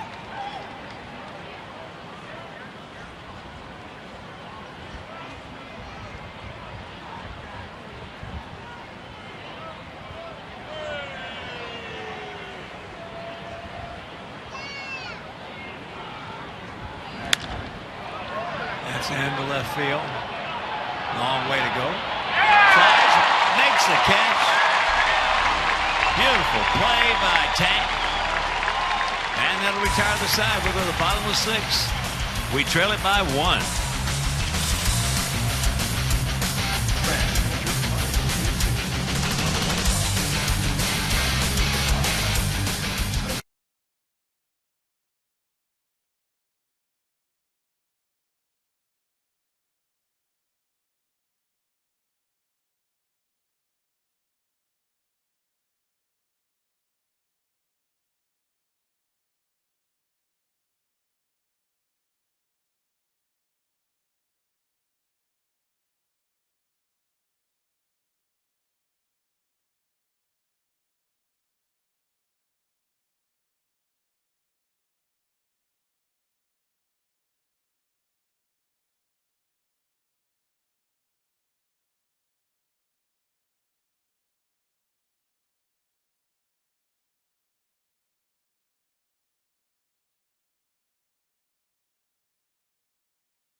As our hero of the game, this 90-year-old Fort Wayne, Indiana native moved to Chicago after his efforts in the Army fighting in the Battle of the Bulge. The Battle of the Bulge. He was a prisoner of war for about 4 months and received a Bronze Star for his service. We understand Richard walks everywhere, drives a Mustang convertible, and just took a 3-week vacation in Europe. Congratulations to Private First Class Richard Lockhart, father of Dave. Cohorts a few years ago. But right here, Abreu will lead it off. He is going out deep to right and has an RBI single. 4-7-0 for them, 3-5-0 for us. 6'5" right-hander. Kelso Washington, Trevor May. 9 strikeouts so far.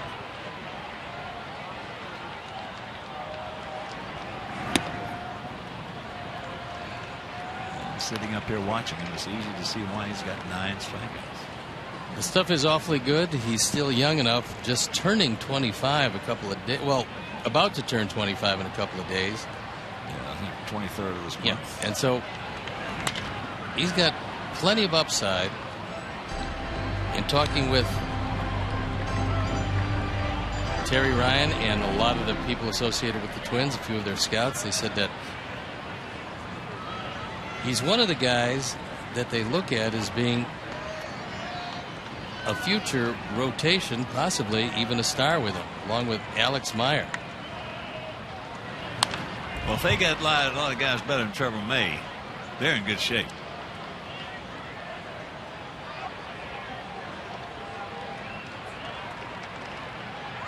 Well, they love Meyer.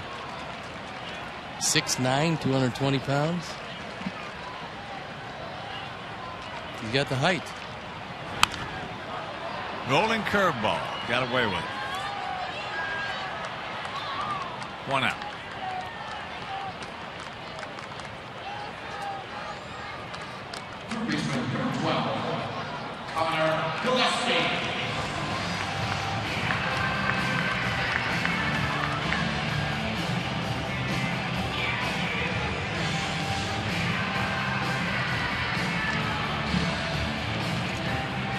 Here's Gillespie, 1 for 2 with an RBI. Picked up his 53rd back in the 4th inning.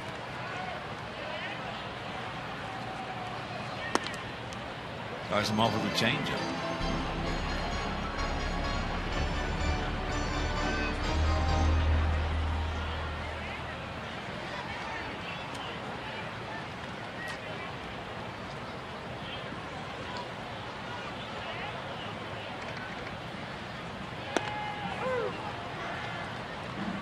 0-2 the count. Gunnar had a pinch hit RBI in last night's game.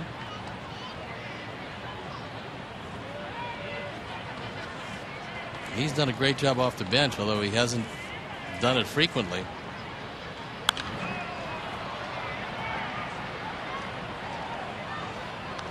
He's looking at a 4 for 7 with a home run and 4 driven in as a pinch hitter this year.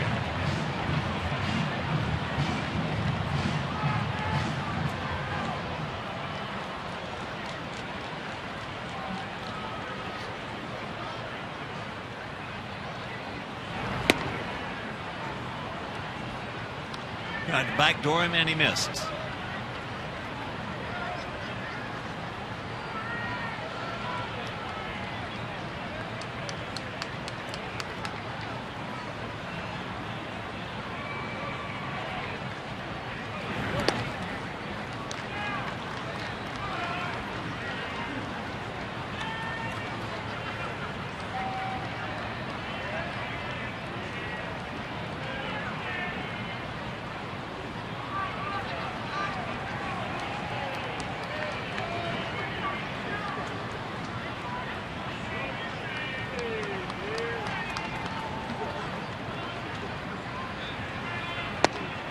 Got him. 10 strikeouts now for the big right-hander.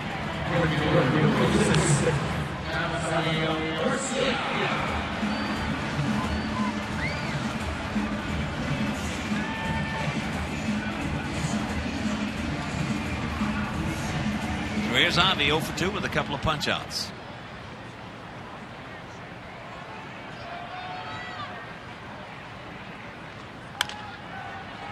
And that's Yank foul. Top of the 7th in Detroit, 3-2 Cleveland. Top of the 6th in Kansas City, 4-3 Royals over Boston. Tampa Bay leading Toronto 5-4, bottom of the 9th up at the Rogers Center. Pittsburgh 7, Cubs 3. That's in the top of the 7th at PNC. Not hit hard. And that did not take long. 1, 2, 3. And we're into the 7th.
September 28th, presented by the University of Chicago Madison Comer Children's Hospital. Tickets start as low as $5 and parking is just $10.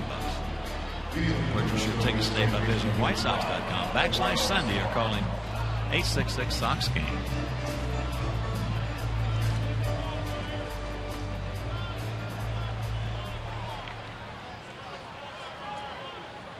There's some youngsters enjoying a day at the old ball yard.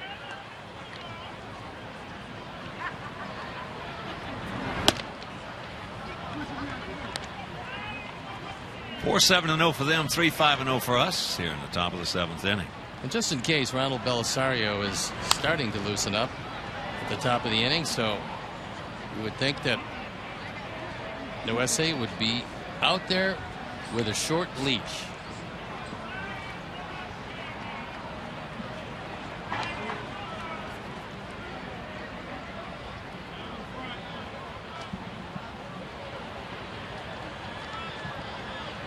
Jared Burton loosing in the pen.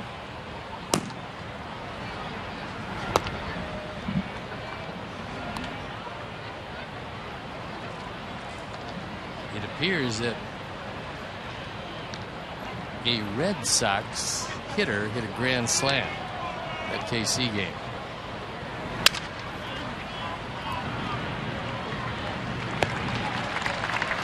That's one out. Broke his bat, didn't get much into it.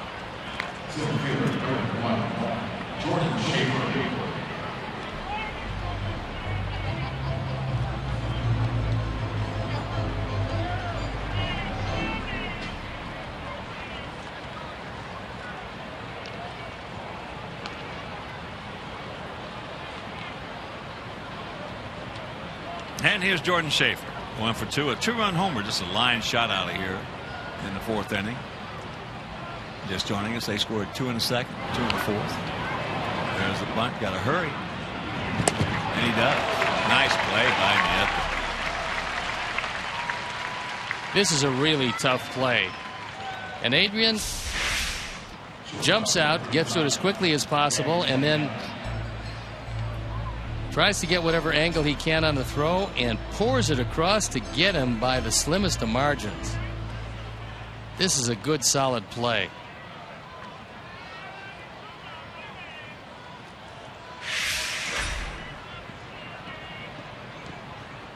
So here's Santana. It was Daniel Nava who hit the grand slam to put the Red Sox ahead 7-4 after Kansas City was leading 4-0.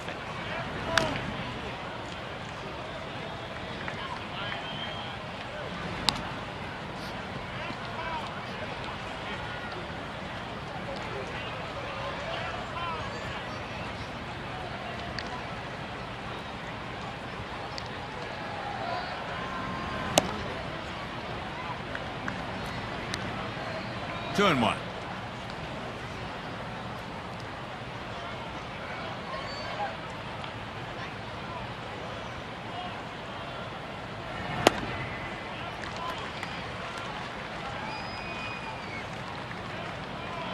Santana struck out on a good changeup, then had an infield single, then grounded out softly to third.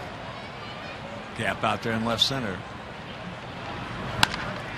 And there is a bullet for extra bases. Tommy hawked that one. Maybe 3. So he will pull it up for the double. That's his 21st two-back. Scott Olger, the third base coach, is looking for a couple of different things. He's got a speed burner in Santana, but he's looking if there's a bobble. There wasn't.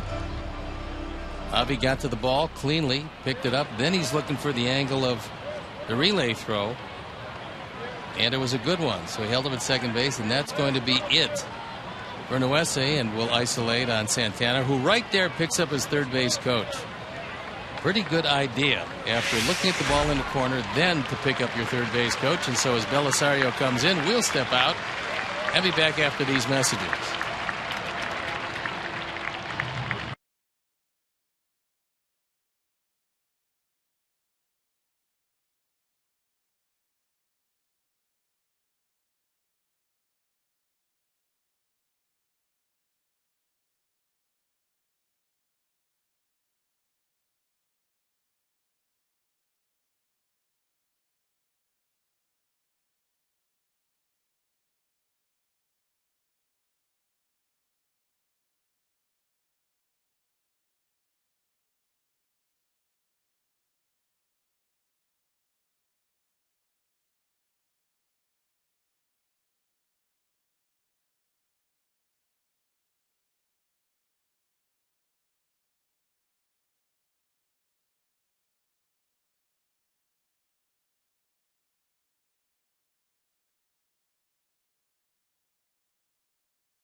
from you. So visit WhiteSox.com/TV survey during today's game and provide us your feedback for 2 tickets to a select White Sox home game and a chance to win a signed Paul Konerko jersey and other memorabilia.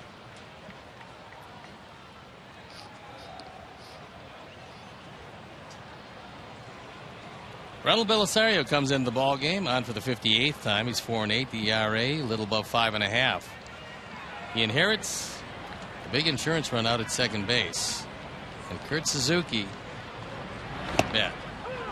First pitch strike to Kurt, who's 0 for 3 today. It's a 4-3 Minnesota lead here in the top of the 7th inning.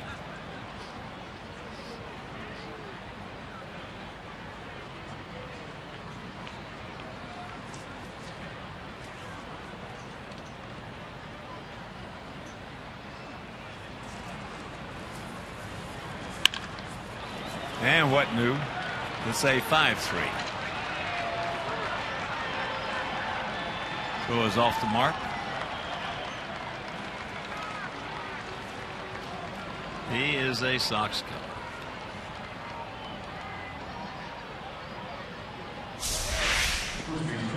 You always seem to be able to get him out until there's a runner in scoring position.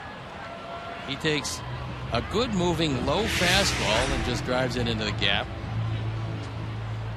So RBI number 54.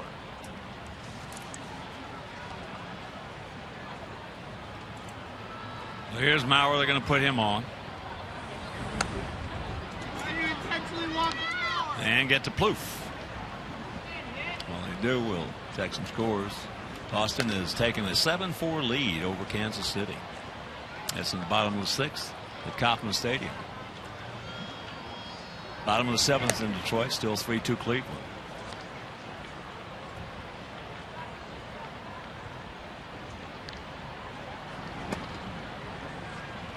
And after Shaw gave up the Avila home run in the ball game last night, Terry Francona,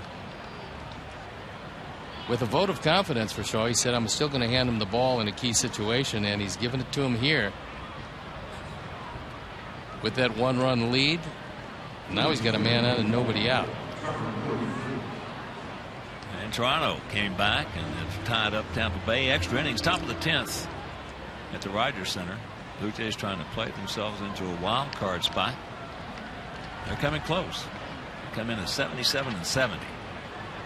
So here's Plouffe. Makes first pitch strike. He has homered, walked, and hit into a 6-4-3 double play.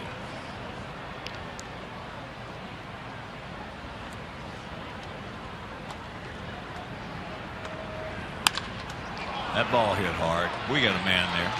Makes the catch. Whew, he scalded it. And that'll retire the side. But once again, Kurt Suzuki, 7th inning stretch, and it's 5-3 Minnesota.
pitchers in the ballgame. On for the 64th time. He's 2-5 ERA, 4.70. And we saw him in the nightcap. Last night's game. Pitched an inning, gave up a run on 2 hits with a strikeout. Waffle cones, delightful. So here's Wilkins. Andy 0 for 2 with a couple of strikeouts. Trevor May, 10 strikeouts.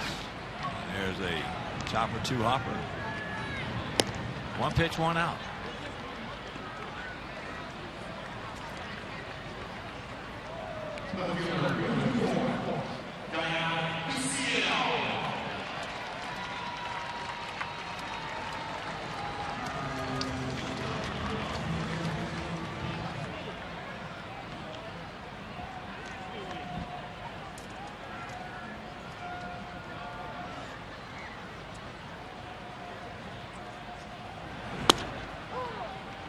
There's a strike to Tank. He's 0 for 2 with a couple of strikeouts. May 6 innings, 3 runs, 5 hits, 10 strikeouts. Pretty good day for the youngster.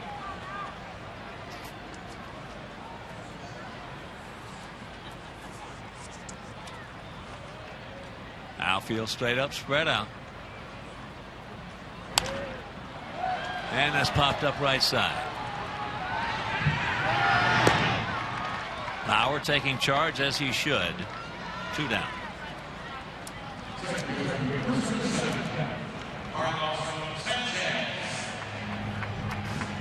So that'll bring up Carlos. He's 0 for 2 with 2 strikeouts. May had his way with a few of our guys today.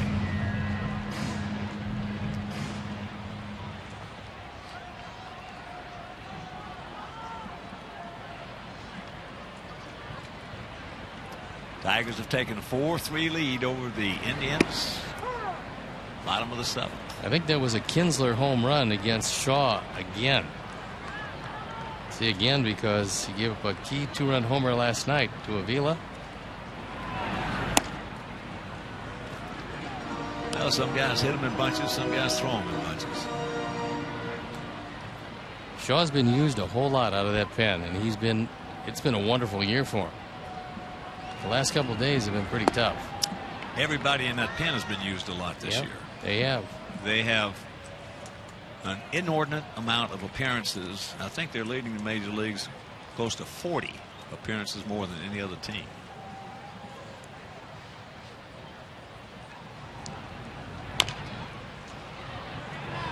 Boy, that didn't take long.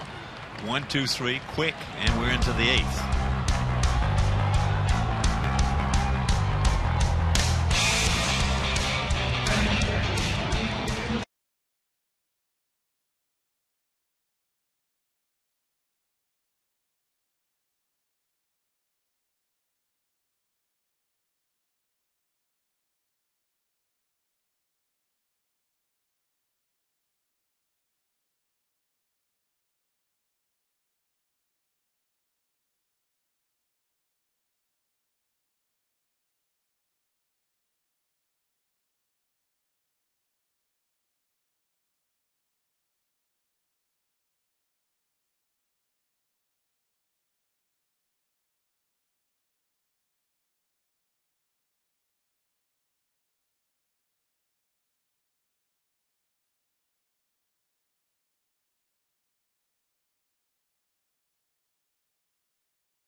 Get your photo to hashtag #ChicagoFanPhoto for a chance to be shown on our broadcast, brought to you by AT&T. And there's the paw.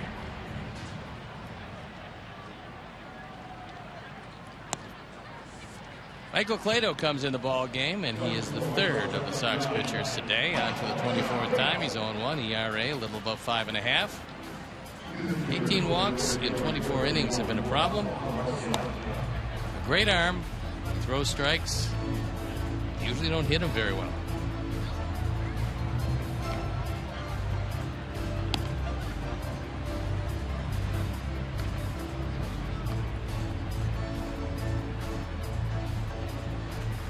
For the Twins, it'll be Arcia, Pinto, and Herman, the scheduled hitters. At the top of the 8th inning, they lead it 5-3.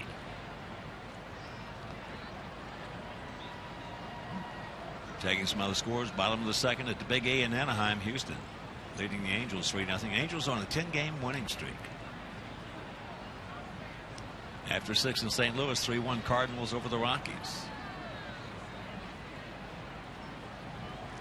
They're just getting underway at AT&T in San Francisco as they host the Dodgers. Oakland scored 1 at the top of the 1st at Seattle.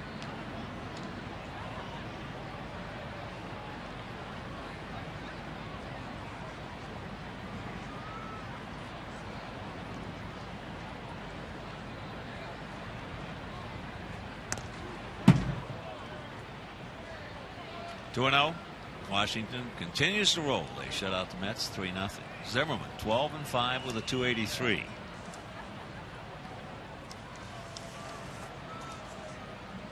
The only question for Washington these days is how you going to line up your rotation for the postseason.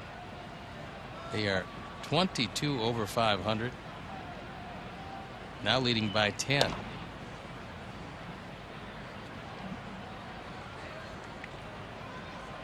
Casey Fiend loosening up in the pen.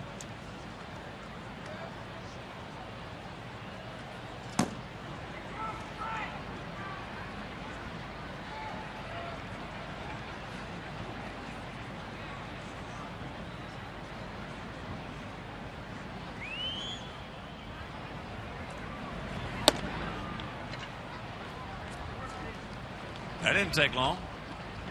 Ready to lead off walk. Second time Arcia is leading off an inning. Here's Pinto. He's 0 for 3.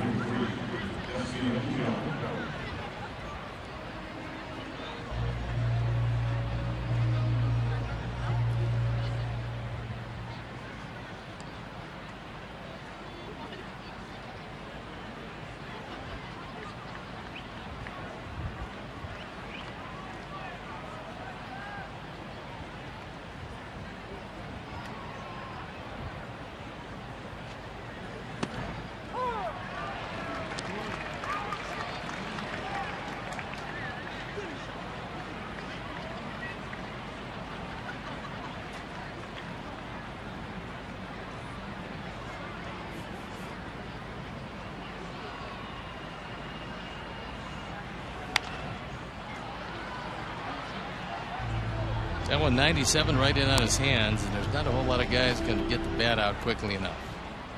Your arms can only get so short. Look a lot longer if it was 90 miles an hour, not 97.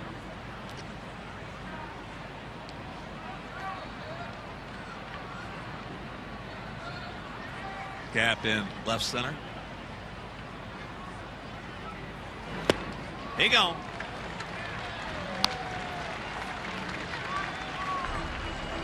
One out. Couple of good fastballs and then a slider.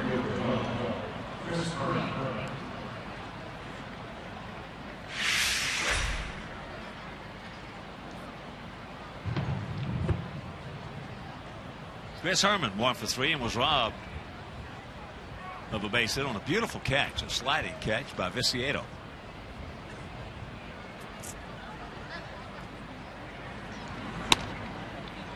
Takes that one outside at 97. Well, things starting to couple divisions. Baltimore leading by 10.5. Angels leading by 11. Washington leading by 10. St. Louis high into left field.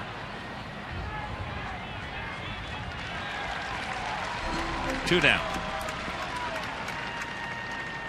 St. Louis and Pittsburgh both winning their games today. St. Louis with a 3.5 game lead over the Buccos. 5 over Milwaukee. Dodgers with a 2-game lead over the Giants, and they're just getting underway in San Francisco. They've traded poundings. The Giants beat them 9-0 in the first game. Dodgers came back and put a real hurting on them, 17-0 in last night's game.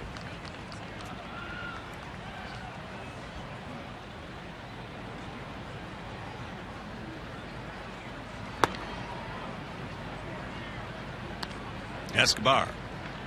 Sacrifice fly, a single, a run scored, and a grounder to second.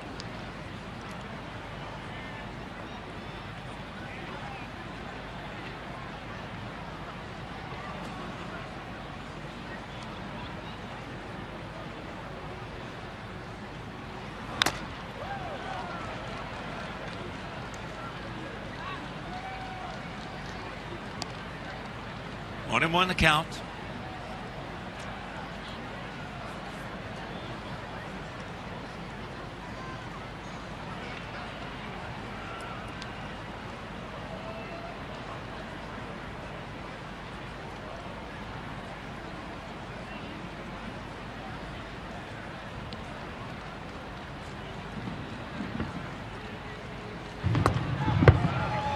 Whistle up and right on by him in 97. Boston now leading Kansas City 8-4. Tampa Bay scored a run in the top of the 10th. They lead Toronto 6-5. Bottom of the 8th in Pittsburgh 7-3. Buccos over the Cubs.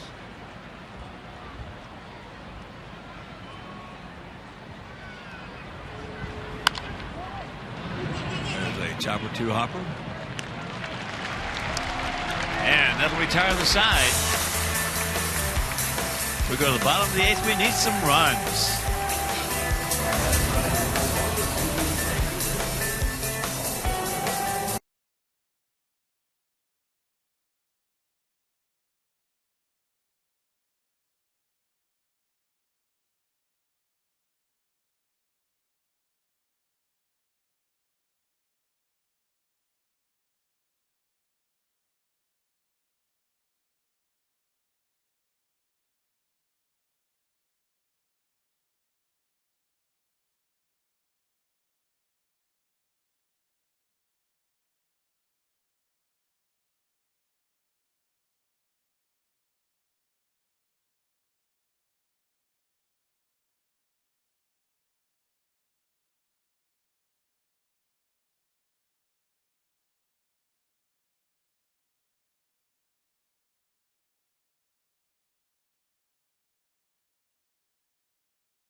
As we go to the bottom of the 8th inning in a 5-3 Minnesota lead.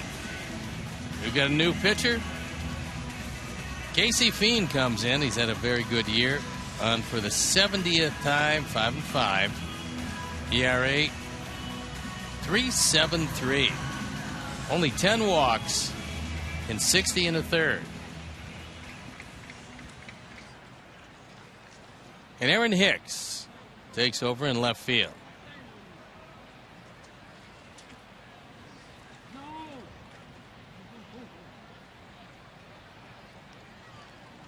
So here's Nieto. He's 1 for 2, a home run, his second major league home run.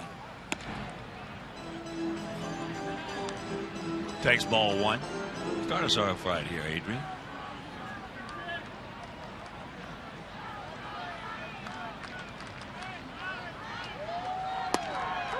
That evens the count.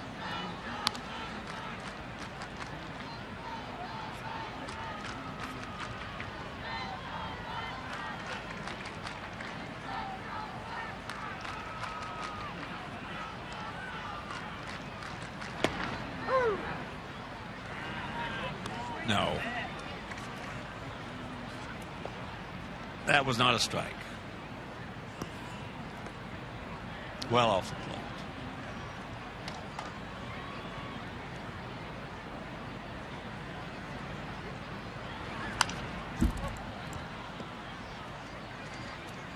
Fiend came out in the nightcap last night and threw a perfect 8th for giving way to Glenn Perkins for the first time this year. Blew back-to-back saves on the walk, the force out, and the 2-run Viciedo homer. 2 good at bats in that inning. Abreu to draw a walk, and Viciedo fighting off some tough pitches. Reyes with a 14-pitch at bat. Viciedo, I think 8 or 9 pitch at bat.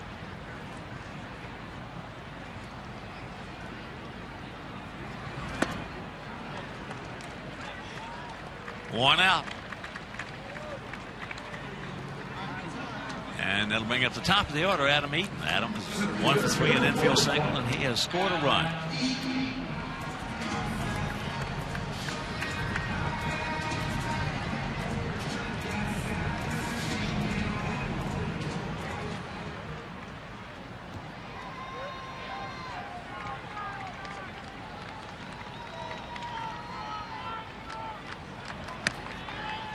Checks it up on a breaking pitch and the count 1-0.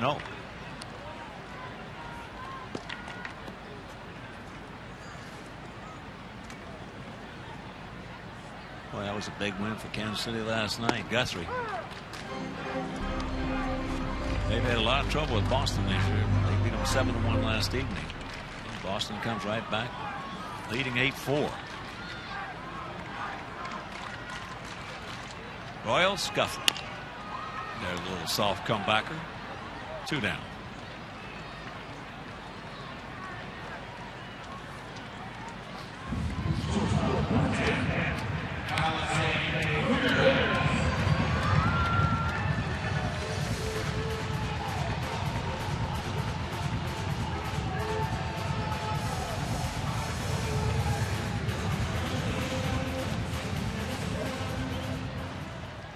Lexi certainly would love to keep this inning alive for Abreu, who's up behind him. Alexei has doubled. He is 1 for 3 and a little flare caught. And that'll retire the side. We'll go to the 9th. We got to hold them right here. We trail it by 2.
our Miller moment, and it came back in the 4th inning.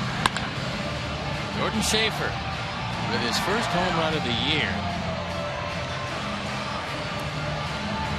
And at that point, it looked like it was going to be all Twins. However, Sox have come back to make it a close game. And how often do you see this happen? Our Miller moment, and then the hitter steps up right after that as Matt Lindstrom comes in the game on for the 30th time. The record 2-2, the ERA 4.40, and the shadow is starting to creep across home plate. And he finds the hole with that, not hit hard. So the leadoff single, good speed aboard. He's 12 for 14 in stolen bases. And you would think that Ron Gardner trying to add one more insurance run would be running, and Glenn Perkins, who's had a tough time the last couple of times, but has full confidence of his skipper, up once again.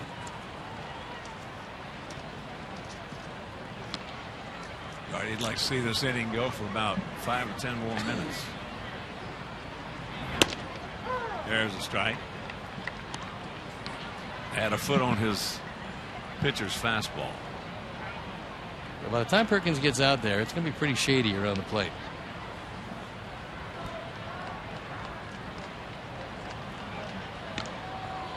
Quick move.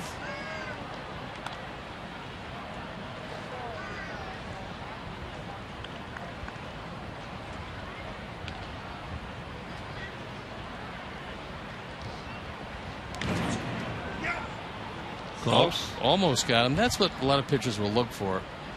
They'll wait for a base runner to start to take a couple of steps and try to get him as he takes one more step towards second and go behind him.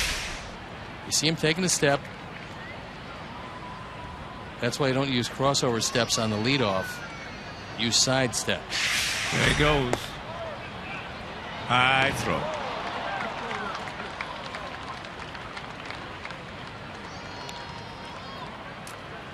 Now 13 for 15.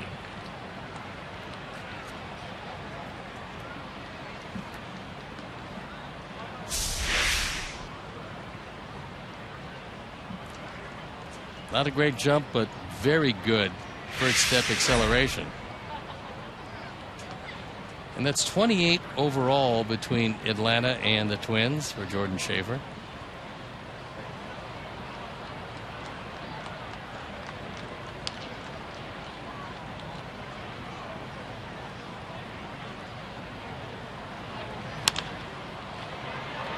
That's into short left field. Tank coming on. So 1 out. Santana now 2 for 5 with that infield single, a double, and a run scored. So here's Suzuki. He's 1 for 4, but it knocked in a run in the 7th inning. Knocked in the 5th run. Coming with 2 out.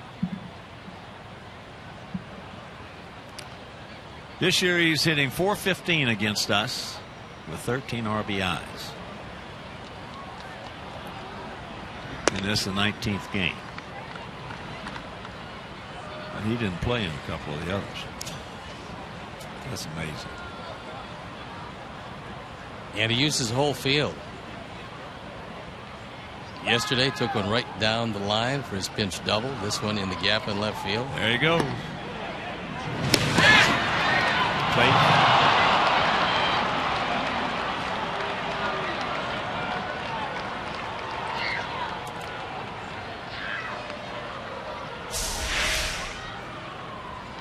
Schaefer got a pretty good jump. If this throw, however, is on the second base side of third, they've got a good shot of getting him. But it was on the dugout side of third, and they don't get him. See how far he had to go with the tag? And can't get the tag in.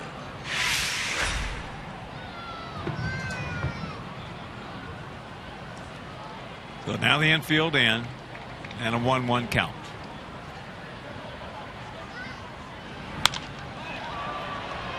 And he's going to score, even with the strong arm of Viciator. And it's a 6-3 Minnesota lead.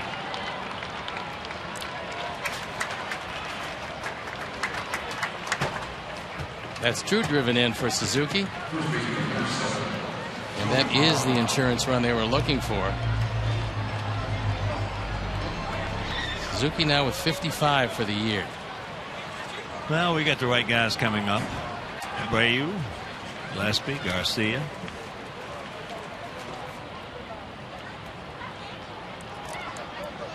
Here's Mauer.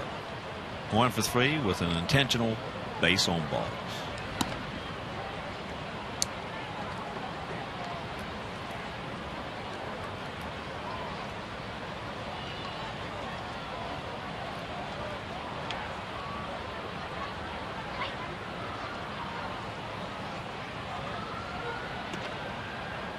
To 2-0 the count.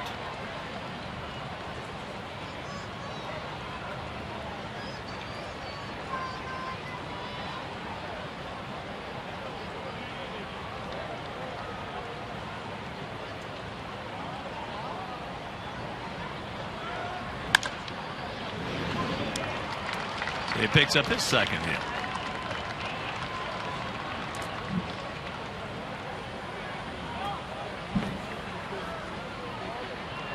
And here comes Plouffe.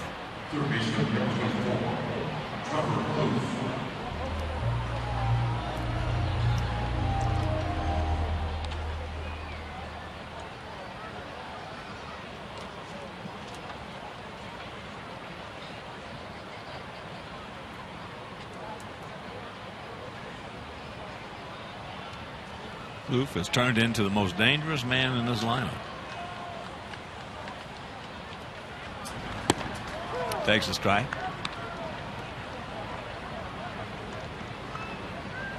That homer leading off the second, his 14th, and he now has 76 knocked in.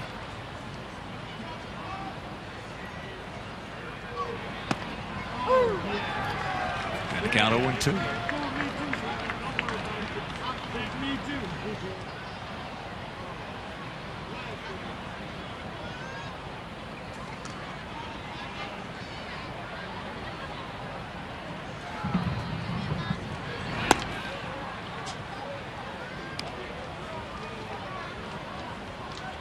They have lasted the inning to where the shadows are an issue.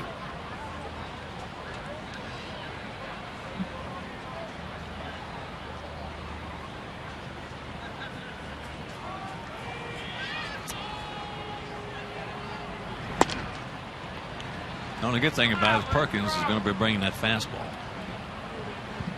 He has struggled of late. He's not going to be throwing a bunch of breaking balls up there.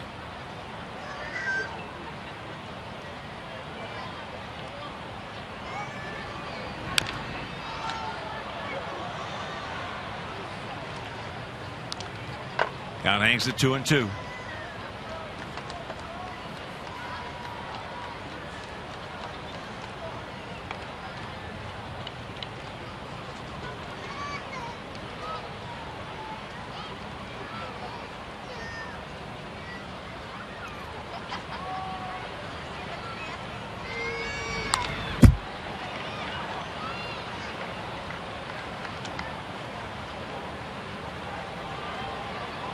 Sox will board our charter after this game. 10-day road trip, 9 games, 3 in Kansas City, 3 in Tampa Bay, and 3 in Detroit. Before returning home, final 4 of the season against Kansas City. And there's a base hit. Mauer will hold up. Next 3 days will help tell the tale as far as the Central is concerned, as we're taking on Kansas City. Minnesota will fly home to take on Detroit in a 3-game series. And Detroit now leading Cleveland 5-3, bottom of the 8th inning, with men on first and third and 1 out.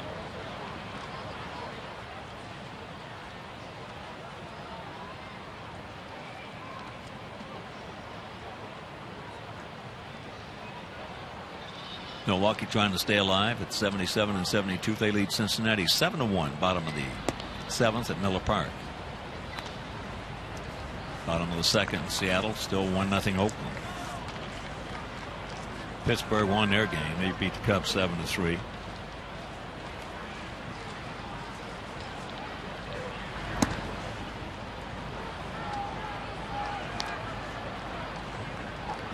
Garcia has singled, scored, grounded to second, and walked twice.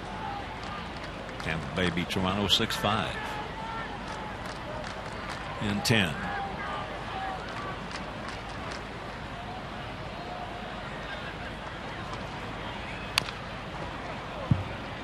Two and 1. After 2 in San Francisco, Dodgers lead at 2-0. Kershaw on the bump.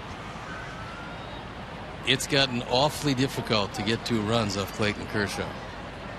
He's coming in with 1.66. I was going to say, you can't. Nobody can do it.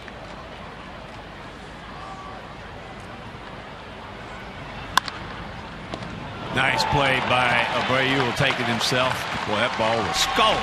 Good play by Jose. But they pick up 1, and we'll go to the bottom of the 9th, trailing 6-3.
At Bat, now the #1 app for live baseball. At Bat brings you baseball wherever you are with live look-ins, replay reviews, scores, stats, highlights, live radio broadcasts. Also the MLB.TV Game of the Day and more. So get this award-winning MLB.com at Bat app for your smartphone and tablet for only $9.99 for September and October. So visit the App Store or MLB.com today. Glenn Perkins comes on for the 62nd time. He's looking for his 34th save. He's blown 2 saves in a row for the first time this year, including the nightcap last night. Only 11 walks. He's a good one.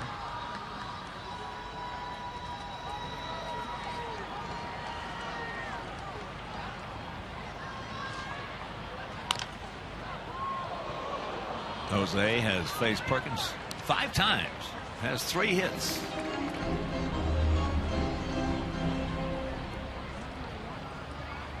Camp out there in left center. 6-12-0 for them, 3-5-0 for us. And just tuning in, pitchers record of the starters. Trevor May, 24-year-old right-hander. There's that ball hit down the left field line. He just looks up. You can put it on the board. Yes. He just flipped it out of here. And it's a 6-4 ball game. Number 35 and RBI number 102. That ball was out of the strike zone. It was a curveball down. And that ties the franchise rookie record held by Ron Kittle, our 4th home run replay. That's how you can hit in a defensive mode if you're real strong and still hit it out of the park. Simeon pops it up right side, and the ball falls in. So now the tying run's going to come to the plate.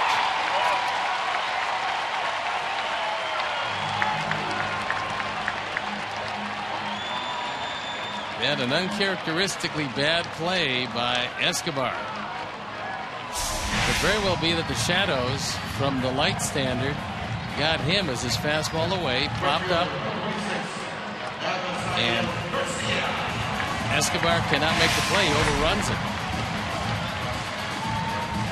So here's Avi. He's 0 for 3. He's due.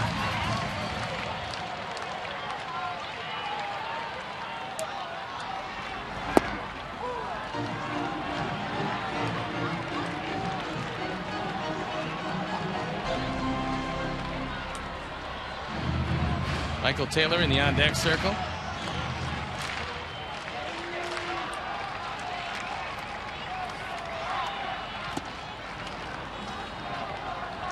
That fastball upstairs at 93. Now, Avi has faced Perkins 6 times, and he's had a tough time with him. 0 for 6. Outfielder deep. Big gap in left center. 1 and 2.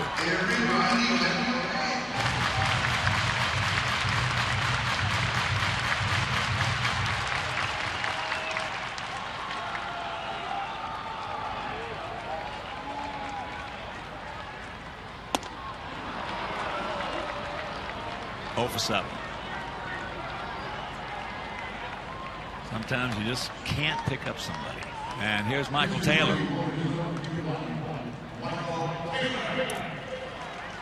One time, Michael.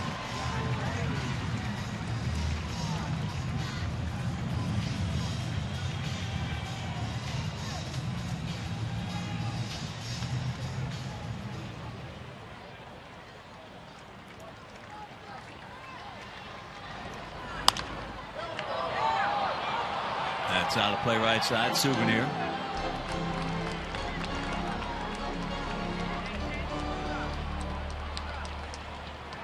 Outfield is way back there in a no double set.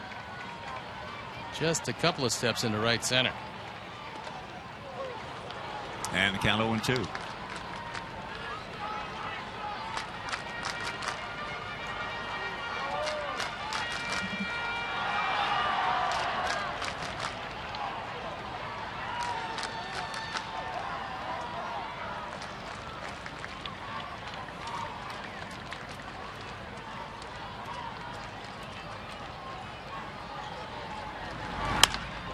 That ball hit high and deep to right field, but he's going to play on it on the track.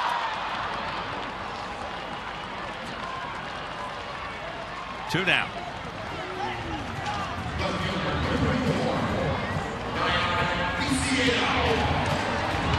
So here was last night's hero.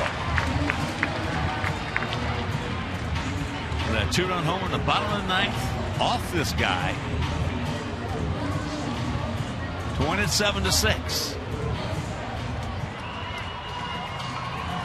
And go for 3 this afternoon with a couple of strikeouts and a foul out to first.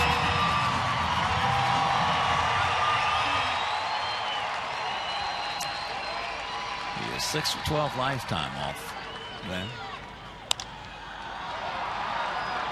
High pop up. Schaefer. And this ball game is over. So the Sox give them a thrill here at the end.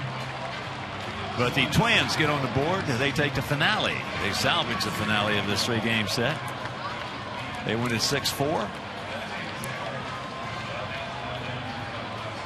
And Abreu, well, a home run, 2 RBIs.